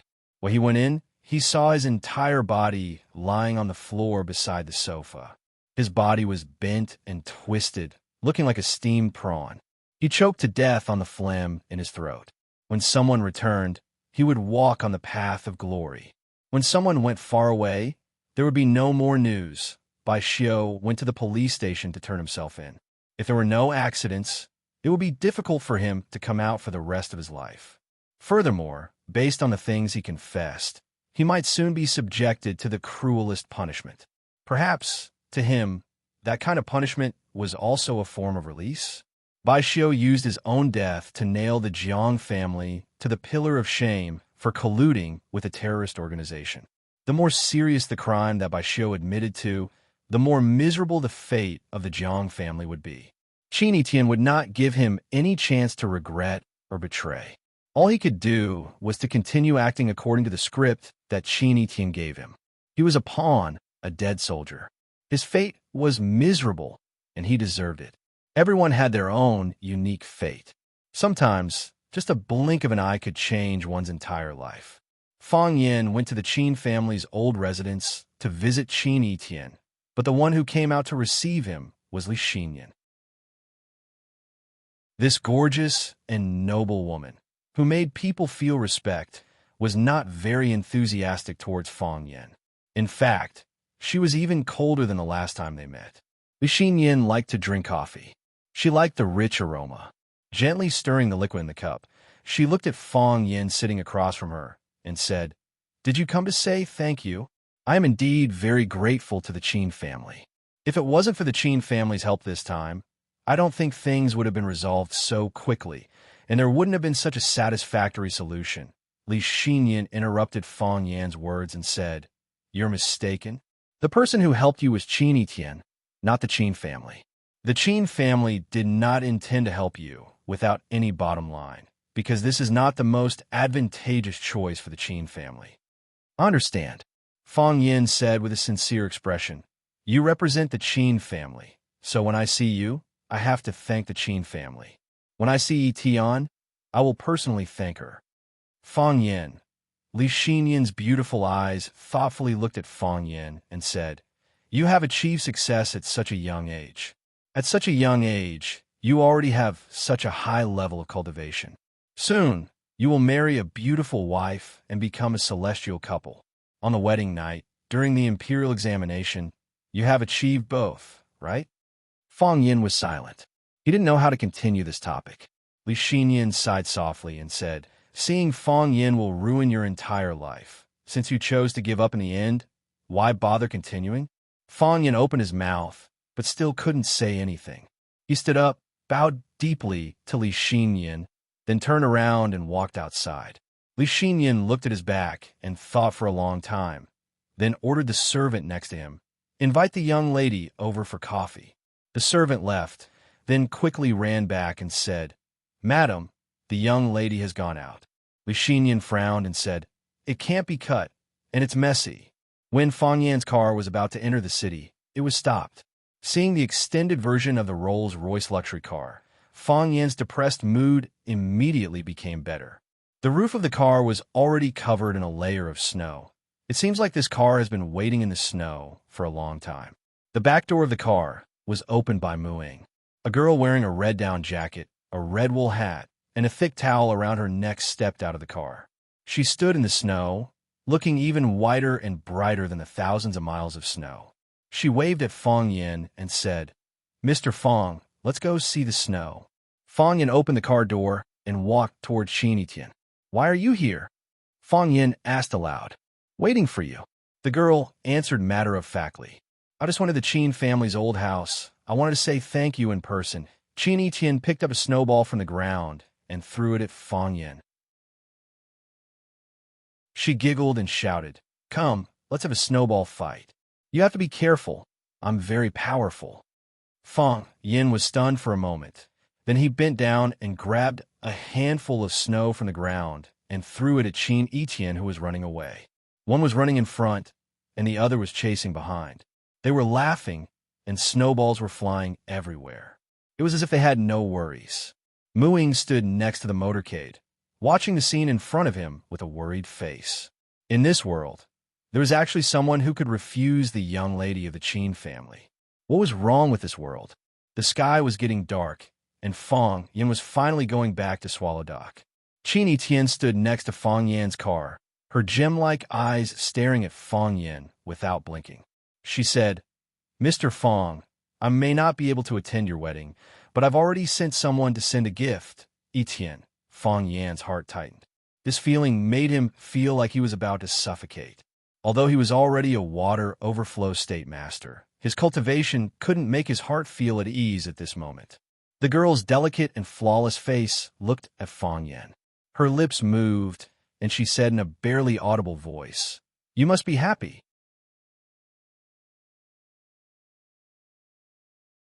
Chapter 857. From the 6th of the 12th lunar month onwards, Swallow Dock became busy. This wasn't just a joyous occasion for the Fang family, but for all of Swallow Dock. A sect with 3 heavenly Tao was something unheard of in Swallow Dock, the reclusive leader of the inner pugilistic world. Furthermore, there was an elusive and transparent dog. The people of the inner pugilistic world were all knowledgeable people. They could tell its true strength from its minute actions. According to Swallow Dog's tradition, every time someone stepped into the heavenly Tao realm, the entire village would celebrate for 7 days. It just so happened that Fong Yin was getting married to Yiro. The marriage of two heavenly Tao realm experts was a joyous occasion that couldn't be celebrated for any length of time. Fong Yin's grandparents came ahead of time. Lu Gong was still thin and lean. He patted Fong Yin on the shoulder and said with a laugh, "Finally, there's someone who can control you. Let's see if you still dare to be so lawless in the future." Instead, it was his grandmother who pulled Fong Yan's hand to a corner and asked softly, "Did Chaoga give an explanation for your marriage with Wenro? I wonder what the child has been busy with recently. She hasn't visited us in a while. Did something happen?" Previously, the general family had been pressing hard on them. The Chaoyan technology that Lu Chaoga represented, as well as the Flower City enterprises that she led, had suffered a huge blow. They could be devoured or disintegrated at any moment. Back then, Lu Chaoga had been abnormally busy and was under immense pressure. She had no way of diverting her attention to visit the two elders. It would be bad if they noticed Lu Chaoga's impatient mood.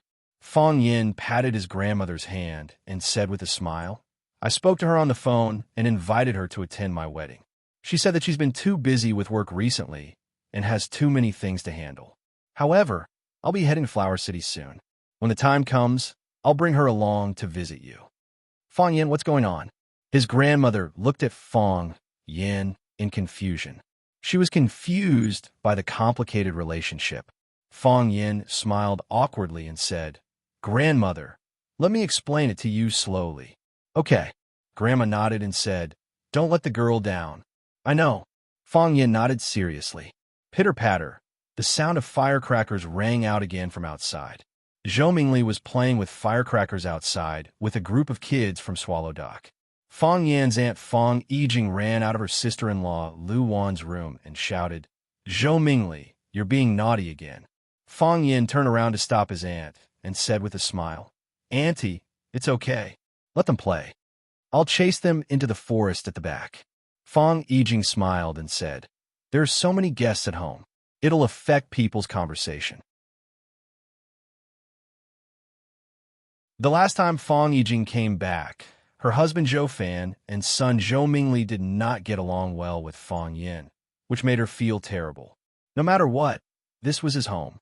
If her husband and son looked down on her home, it would be a slap to her face.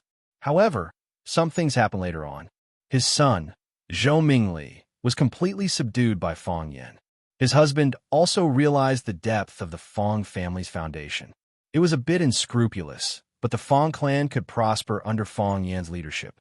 As a married woman, she could live with more confidence in her husband's family. "That's fine." Fong Yin did not care about this and said, "Listen to Andy." Zhou Fan came back with a group of people. It was snowing outside, but his face was red and there were beads of sweat on his forehead. "Unload the goods on the cart. Everyone, be careful. Put the valuables in the house in the backyard. We'll have to carry the burden to the Yi clan. Yi Fengsheng red cloth. Pay attention to the corner of the cloth. Don't step on it. It'll be wasted if you step on it. Zhu Xiaodian, what are you doing? Put the 2 carps in the tank. Don't let them die. You can't find a bigger carp. Ruan Jing, come and help carry these steam buns." Zhou Fan was Lu Wan's assistant and also the housekeeper of Fong Yan's wedding. If Lu Wan was too busy or it was inconvenient for her to show up, he would bring a group of young people to help. "Uncle, sit down and have a cup of tea," Fong Yin said. "I'm not tired." Zhou Fan waved his hand. "The big day is getting closer and closer. Everything has to be prepared. This is the biggest event in life. We can't be careless. We can't be careless." Without saying anything to Fong Yin, he turned and ran to the backyard. Mo Qingdi accompanied Fong Huwei to entertain the guests. The teacher and some respectable elders of Swallow Dock were drinking tea and chatting in the room of the old man. From time to time, Fong Huwei's hearty laughter could be heard. It seemed that the old man was in a good mood. Everyone was busy except for Fong Yin himself. Fong Yin was the groom of this wedding, but he was the most leisurely person in this wedding. On the 7th of December, more guests arrived at Swallow Dock. The current headmaster of Rosefinch Secondary, Zhong Dei, and the former headmaster of Rosefinch Secondary, Zhang Xiaofeng, came together. Li Mingqiang, the former dean of Rosefinch Secondary and the current vice-headmaster, also came together. He grabbed Fong Yan's hand and refused to let go. With red eyes, he said, "Mr. Fong, I haven't seen you for a long time. You're not here. Everyone is fine when you're not in Rosefinch." Baldy, Fong Yan's confidant, also came. Baldy came with his girlfriend.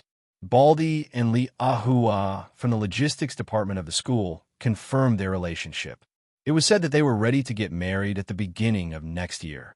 When Fong Yan saw Baldy, he gave him a big hug.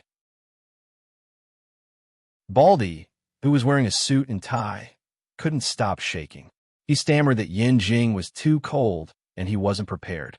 Li Ahua looked simple and seemed to be a good woman who lived at home. She just looked at Fong Yin and grinned, but didn't dare to greet Fong Yin. Xiaoming also came. She came on behalf of Lu Chaoga. She brought Lu Chaoga's gifts, a set of keys to a villa in Yinjing and a Ferrari car key. The villa was bought a long time ago, and even the decoration had been completed. The car was ordered from abroad before, and it could be delivered on the day of the wedding. Lu Chaoga was considerate. When Xiaoming saw Fong Yin, she wanted to say something but stopped on second thought. She whispered, "Mr. Fong, I think Headmaster Lu..." "What's wrong with Headmaster Lu?" Fong Yin asked. Xiaoming thought for a while and said, "I think she might be a little uncomfortable." Fong Yin thought for a while and said, "I'll talk to her on the phone again." "Okay." Xiaoming nodded with a red face and said, "Mr. Fong, congratulations.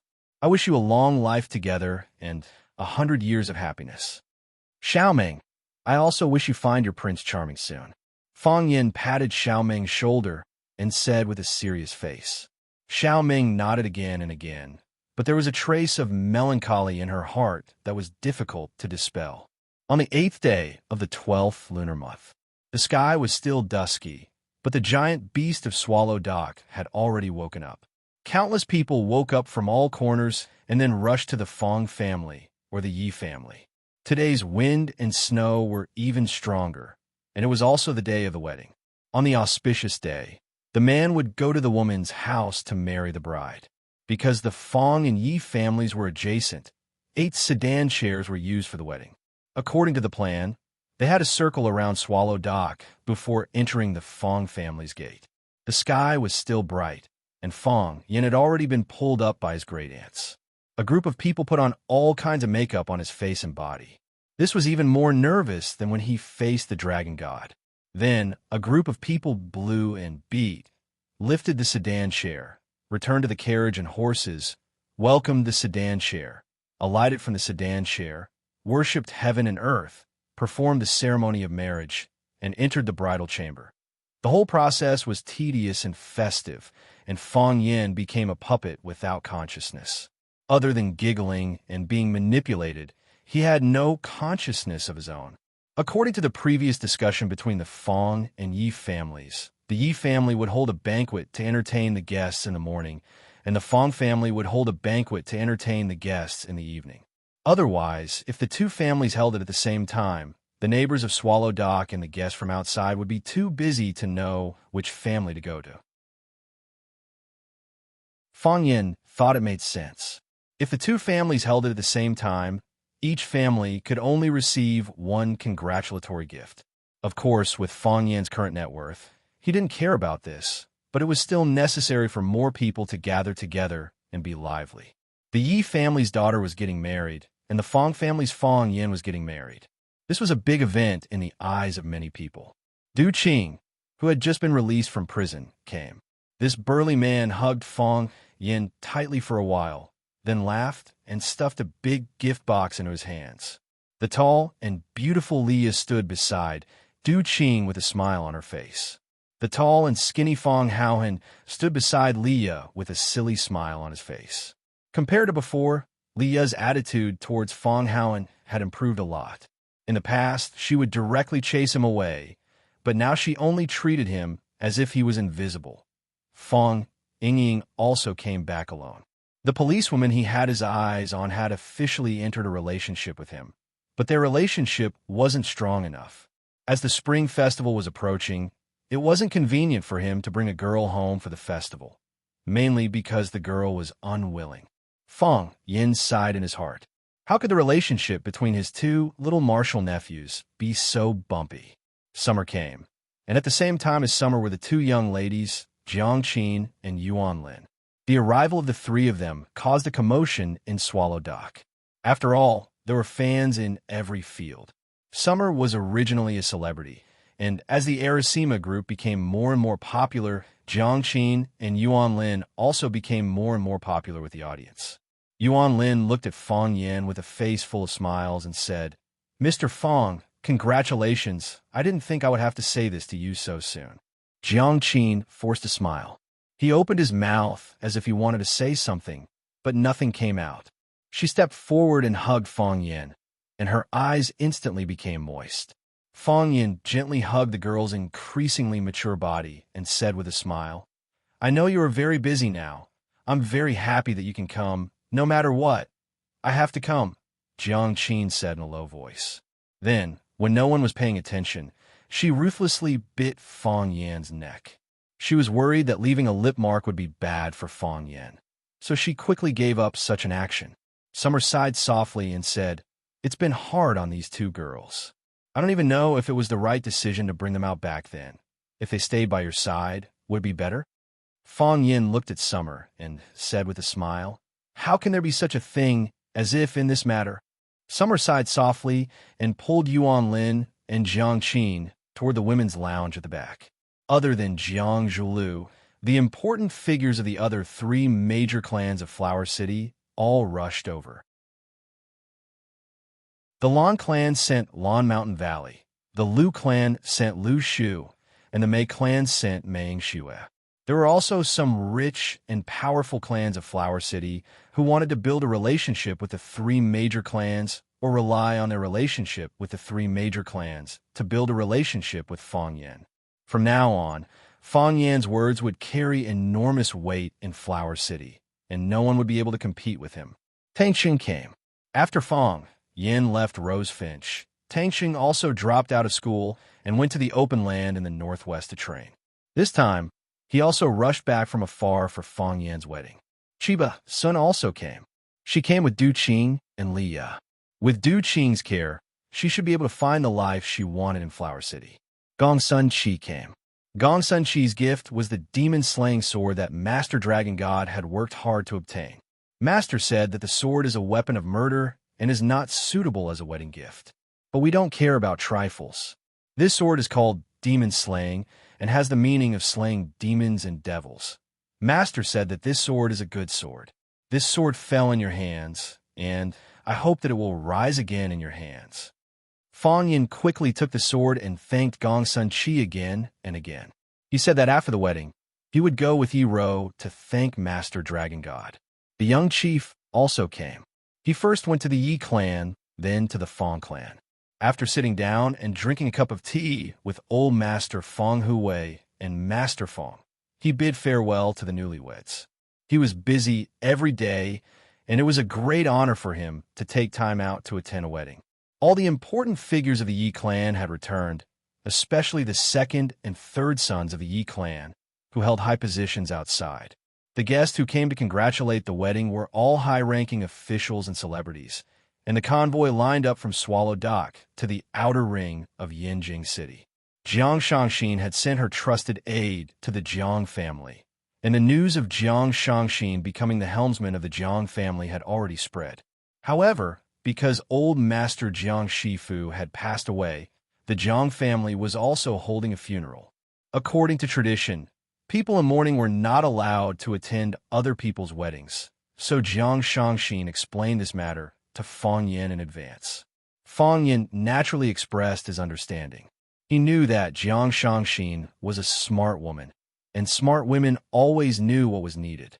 When Jiang Shangxin took over, the Jiang family was no longer a threat to him. Qin Dongling from the Qin family came. Qin Dongling was Qin Etienne's uncle and also an important figure in the Qin family. He was giving Fong Yin a lot of face by sending him a gift. There were friends of Fong Yin and friends of Fong Yin's friends. There were even some people from the inner world who came under fake names, saying that they were there to witness the biggest event in the inner world. The marriage of two heavenly Tao realm experts was something that had never happened before in the inner world. Ho Zhendong, the martial arts fanatic, came, clamoring to compete with Fong Yin again. Lin Puyang, the flower fanatic, came as well. Fong Yin asked him to help carve the flowers. Lu Shuiyun, the music fanatic, came as well. She was the guest performer for the wedding. Fong Yin's monk and Taoist master came as well. The Tao master didn't come, but he wrote a match made in heaven calligraphy for Fong Yin and got someone to send it over. There were guests that Fong Yin knew, but most of them were guests that Fong Yin didn't know. This wedding connected the business, political, and martial worlds. When people talked about it, they called it a miracle in the history of wedding ceremonies. The sky was gloomy, and the land was like a brocade. Qin Etienne, who was dressed in a red gown, stood in front of a huge floor-to-ceiling window. She looked at the howling wind and fluttering snow outside, pondering for a long time. She held a glass of red wine in her hand. In the past, Qin Etienne didn't drink alcohol. Most of the time, she would drink milk or fruit juice. However, her mood today clearly wasn't suitable for that. She didn't stay at her Fragrant Hills villa because it was too cold. She didn't return to the Qin family mansion because she didn't wish to speak. She was even more afraid of being consoled by others. She didn't want to go to a bar or a coffee shop. She didn't want to go anywhere. She stood there for a very, very long time, so long that Muing, who was behind her, was worried that she would be frozen into an ice sculpture by the wind and snow, just a window away. Is it there? Qin Etienne extended a slender finger and pointed in a direction. The question was baffling, but Muing knew the answer. He nodded and said, "Yes, it's there." Qin Etienne tried her best to look in that direction, but the wind was too strong and the snow was too heavy, blocking her vision. The distance she could see was very limited. "Why is it so dark over there?" Qin Etienne asked. She was referring to the edge of the city, where there was a road leading to Swallow Dock. The road leading to Swallow Dock had just been repaired, but there were no street lights. The more remote the area was, the fewer lights there were. Because Muing opened his mouth, but he didn't know how to explain. He knew that Miss Qin knew the answer to this question. "There must be light," Qin Etienne said. Muing thought for a moment and said, "Yes, I understand." Muing took out his cell phone from his pocket and made a call. Soon, in front of their eyes, under their gaze, a long line of lights spread toward the edge of the city. It was the result of all the businesses under the Qin family and those related to the Qin family turning on their lights at the same time. In the farthest darkness, a firework flew into the sky with a long tail. Pa! The firework bloomed high in the sky, stunning the entire night sky with its colorful colors. Crack, crack! Countless fireworks rushed into the night sky at the same time, as if there were countless flowers blooming in the sky. It was overwhelming, lively, and prosperous. A smile finally blossomed on that flawless face. She said softly, "The liveliness is theirs. I have nothing."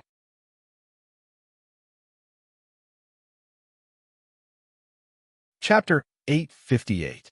Red Wall. Mystic Department. The fragrance of tea wafted everywhere, but no one lifted it to drink. The young chief looked at the old man sitting opposite him and said in an extremely respectful tone, "Sir, are you really going to let him go just like that? Aren't you going to reconsider?" Sir laughed out loud and said, "You speak as though it's a huge piece of fragrant steamed bun. Back then, I didn't want to enter, but Elder Zhu pulled me in. Now that I'm leaving, are you not going to let him go?" The young chief looked at the old man apologetically and said, "I heard from Elder Zhu that back then you had the chance to step into the heavenly Tao realm, but your mental barrier was to sever all ties with the mortal world. You weren't willing to return to seclusion, so you retracted the foot you had taken. This delay lasted for dozens of years. The country owes Swallow Dock, and even more owes you. It's all fate." Sir smiled and waved his hand. With a nonchalant look, he said, It's fate that they were born in Swallow Dock. It's also fate that I became Swallow Dock, sir. I was at fault regarding by Shio's matter. I had long wanted to resign, but it was an eventful period for Swallow Dock. Now that peace is returned, I naturally have to leave. I'll use the remaining time to plant crops and pick up dung. Who knows, if I have no desires, I might be able to take that final step before I leave, Sir sighed lightly, and said with a regretful tone, I've practiced martial arts all my life, but I can't go in and see what that world is like. I still feel indignant. I won't hold you back if you wish to leave, sir. But do you have a successor in mind, sir? This time, sir, you have to help keep a close watch. I originally had my eyes on Fong Yin, the teacher said aloud. The young chief laughed and said, the person I originally had in mind was Fong Yin, but it proves that the person you like now isn't him, right? How did that kid make you angry? I had a conversation with him a few days ago, Sir said. He wasn't willing. He didn't say he wasn't willing. Sir smiled helplessly. He ran away from home, Wang Yao said. What? This time, even the young chief was shocked. Ran away? When did that happen? Forget it. Don't worry about him. The teacher waved his hand again and said, this kind of immature, steady, and irresponsible man would not be able to bear such a heavy responsibility. I have another candidate in mind. Who is it? The young chief asked. Don't underestimate the enemy, the teacher said. Do you think he's suitable? The teacher nodded with absolute certainty and said, there's no one more suitable than him. If he hadn't perished in the battle with the dragon god, I wouldn't have accepted by Shio. The position of master should have been his 26 years ago. The young chief thought for a while and said, since you think it's possible, then don't underestimate the enemy. He didn't run away, did he? Leave him to guard the door. Even the dog he brought back ran away. Mr. praised. From this, it can be seen that the Azure Dragon don't underestimate your enemy. You are a mature, responsible man. You are worthy of such a great responsibility. The young chief slapped the table and said, that's him. I'll call him and ask him to come see me. Monsieur grinned, as if he had done a great thing. Fong Yin did run away. Not only did he run away, but also his grandfather Fong Huwei, his mother Lu Wan, his wife Yi Ro, and Fong Yingying and Fong Howen. There was also a dog. Fong Yin didn't want to take the dog, but the dragon didn't get out of the car. Fong Huwei glared at him and asked him to go out for some fresh air. So Fong Yin had to leave his seat for him in the car. Ever since his grandfather Fong Huwei became crippled, he had never left Swallow Dock. When Fong Yin's father Fong Yixing was still alive, Lu Wan and her husband would go on a trip from time to time. After Fong Yixing passed away, Lu Wan had never gone out of the village in recent years. Moreover, since Fong Yin and Yi Ro were newly married, they should go on a honeymoon or something, right? So Fong Yin and Yi Ro discussed and simply drove a big car to the south. They had fun along the way, and they would go wherever they went. They would let his grandfather and mother relax and see the scenery they had never noticed along the way. They went all the way to the south, and their final destination was Huaqing. This was the happiest trip Fong Yin had ever had, and it was also the most comfortable days for him in so many years. In the past, Fong Yin had a heavy responsibility and a blood feud, so he had to be careful and try his best every step he took.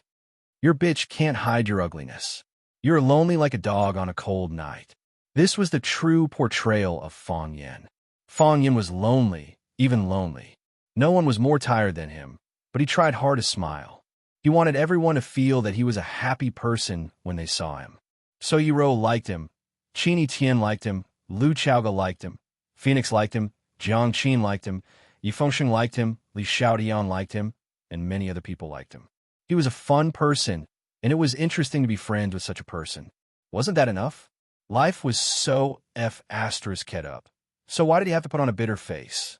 Lu Wan was happy to see Fong Yin smiling like a child, and she secretly wiped her tears a few times.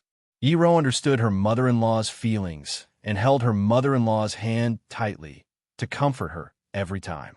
Life would get better, and the days would get sweeter. That was what everyone in the Fong family thought. When the car neared the boundary of Huaqing and reached the exit of the highway toll station, they found more than 10 luxury cars parked outside. All of them were Bentleys, quietly leaning against the roadside, looking luxurious and low-key. After Fong Yin paid the toll, the railing was put down, and the doors of the Bentleys opened at the same time. Whoosh, one by one, men and women in luxurious clothes walked out of the cars. The leader was the big boss of Qingyan Corporation, Du Qing, and his goddaughter, Leah.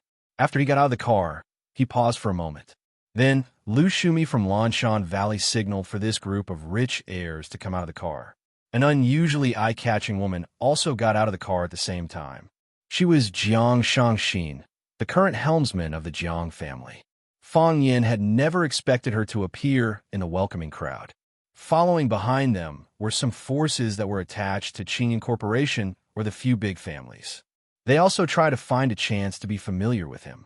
They heard that this most powerful young man in Huacheng had the habit of slapping people in the face. They thought that if they accidentally offended him in the future, he would at least show them some mercy on account of their previous meeting. Du Qing wanted to invite Jiang Shangxin and Lanshan Valley to walk in front. According to the strength of his disciples, they were far more powerful than his Qingyan Corporation. However, how could Jiang Shangxin and Lanshan Valley not know that Fong Yin and Du Qing were as close as brothers?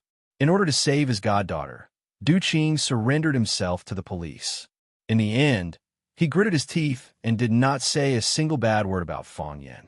If he couldn't take it, Fong Yin would have been arrested and sent to the police station. How would he have the chance to seek help from the Yin capital? Hence, under the gaze of the toll booth staff and some passing drivers, a group of people walked towards a Buick MPV that was slowly driving out. Fong Yin stopped the car by the roadside and rolled down the car window to look at Du Qing and the rest. He smiled bitterly and said, "Is it too high profile?"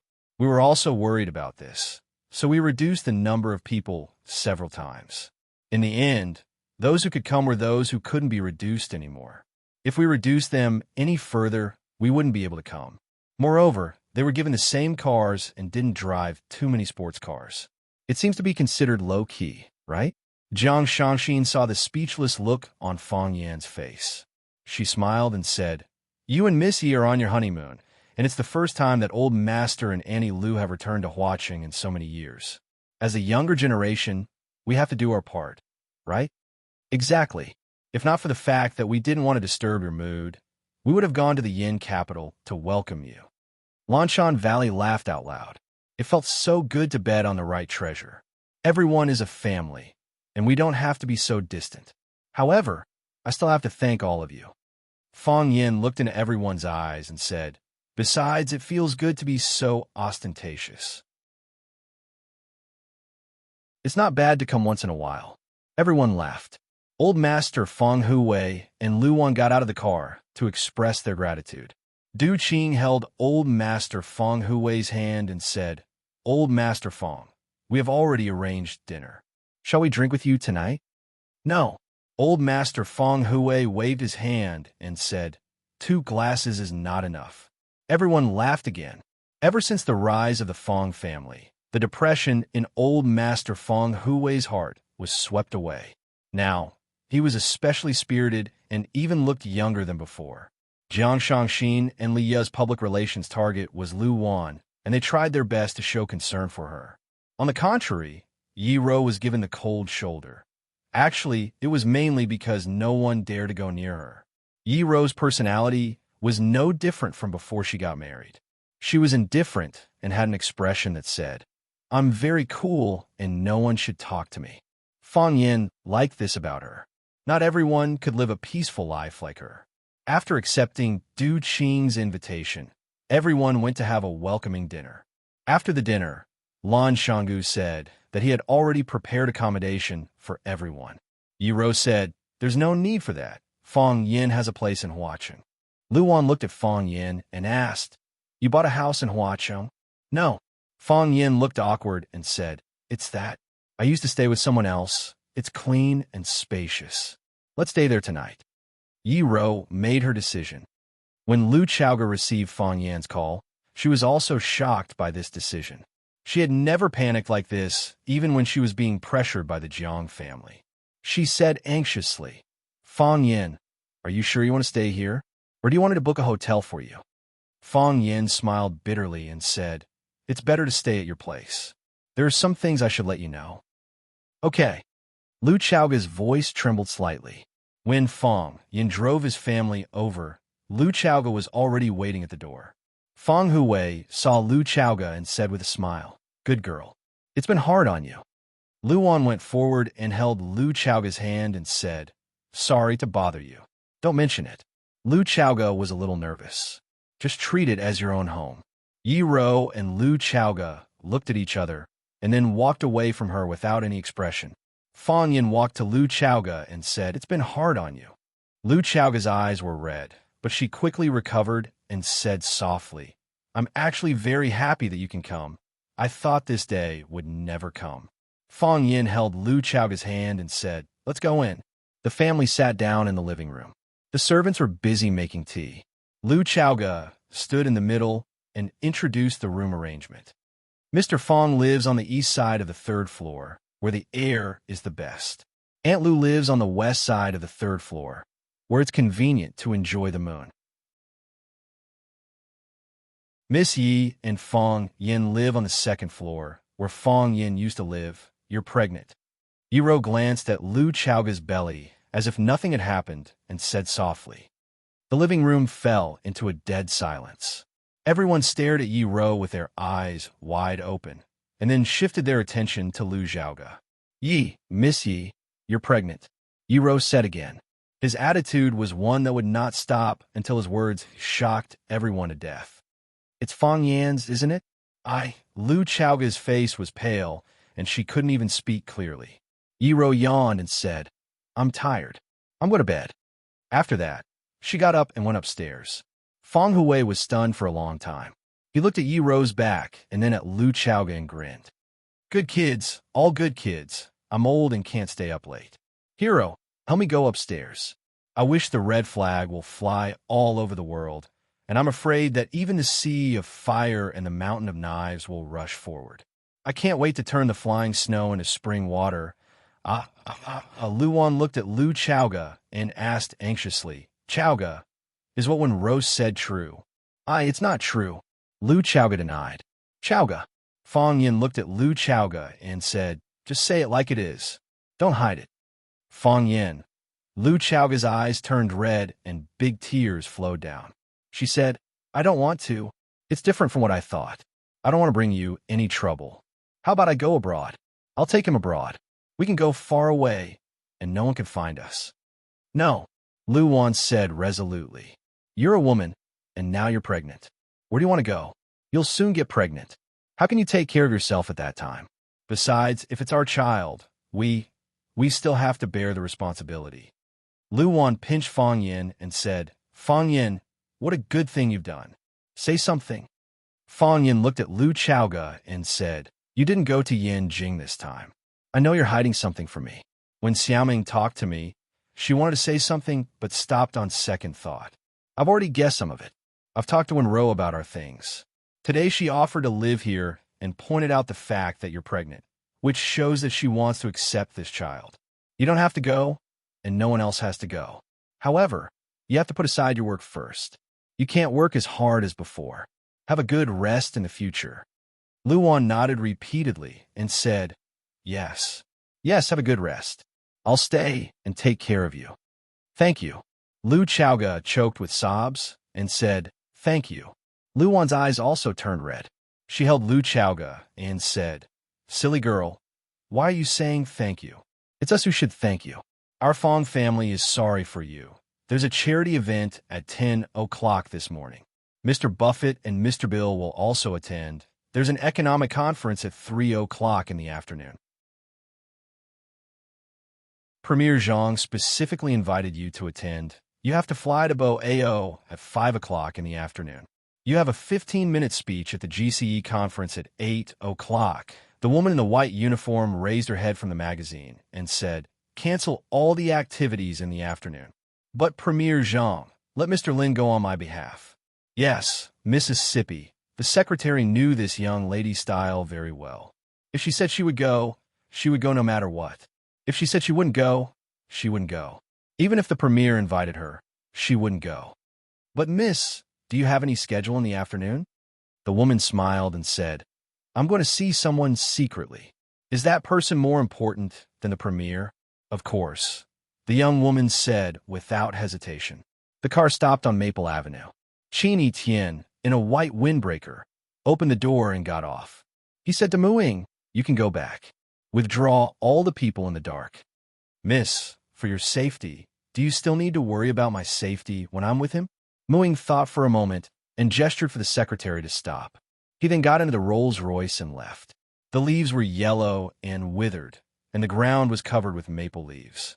The sound of high-heeled leather boots clicking on the leaves was like the sound of Qin Etienne's happy mood at the moment. It was another autumn. Qin Etienne liked autumn because the scenery in autumn looked golden and was a festive color. Ding! His phone rang in his pocket. Qin Etienne took out his phone and saw a message, Dragon's Reverse Scale. Qin Etienne's lips twitched, and he replied with 4 words, touch it and you'll die. Pa! A young man jumped down from a tree and said, the password is correct. Queen, please give me your mission. The mission is to go shopping with me. Qin Etienne reached out his hand and said. The young man walked over and held Qin Etienne's hand. Hey, what did the female overlord say when you came out? She said that although she can ignore what she doesn't see, you shouldn't go too far. Who wants to ask someone else's husband out 7 days a week?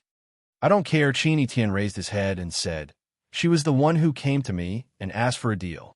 She said that as long as I can help you defeat the generals, she'll turn a blind eye to what happened between us. Does she want to go back on her word now? She didn't go back on her word. It's just that she's pregnant, so it's inevitable that she'll be a bit emotional. She's pregnant? Yeah.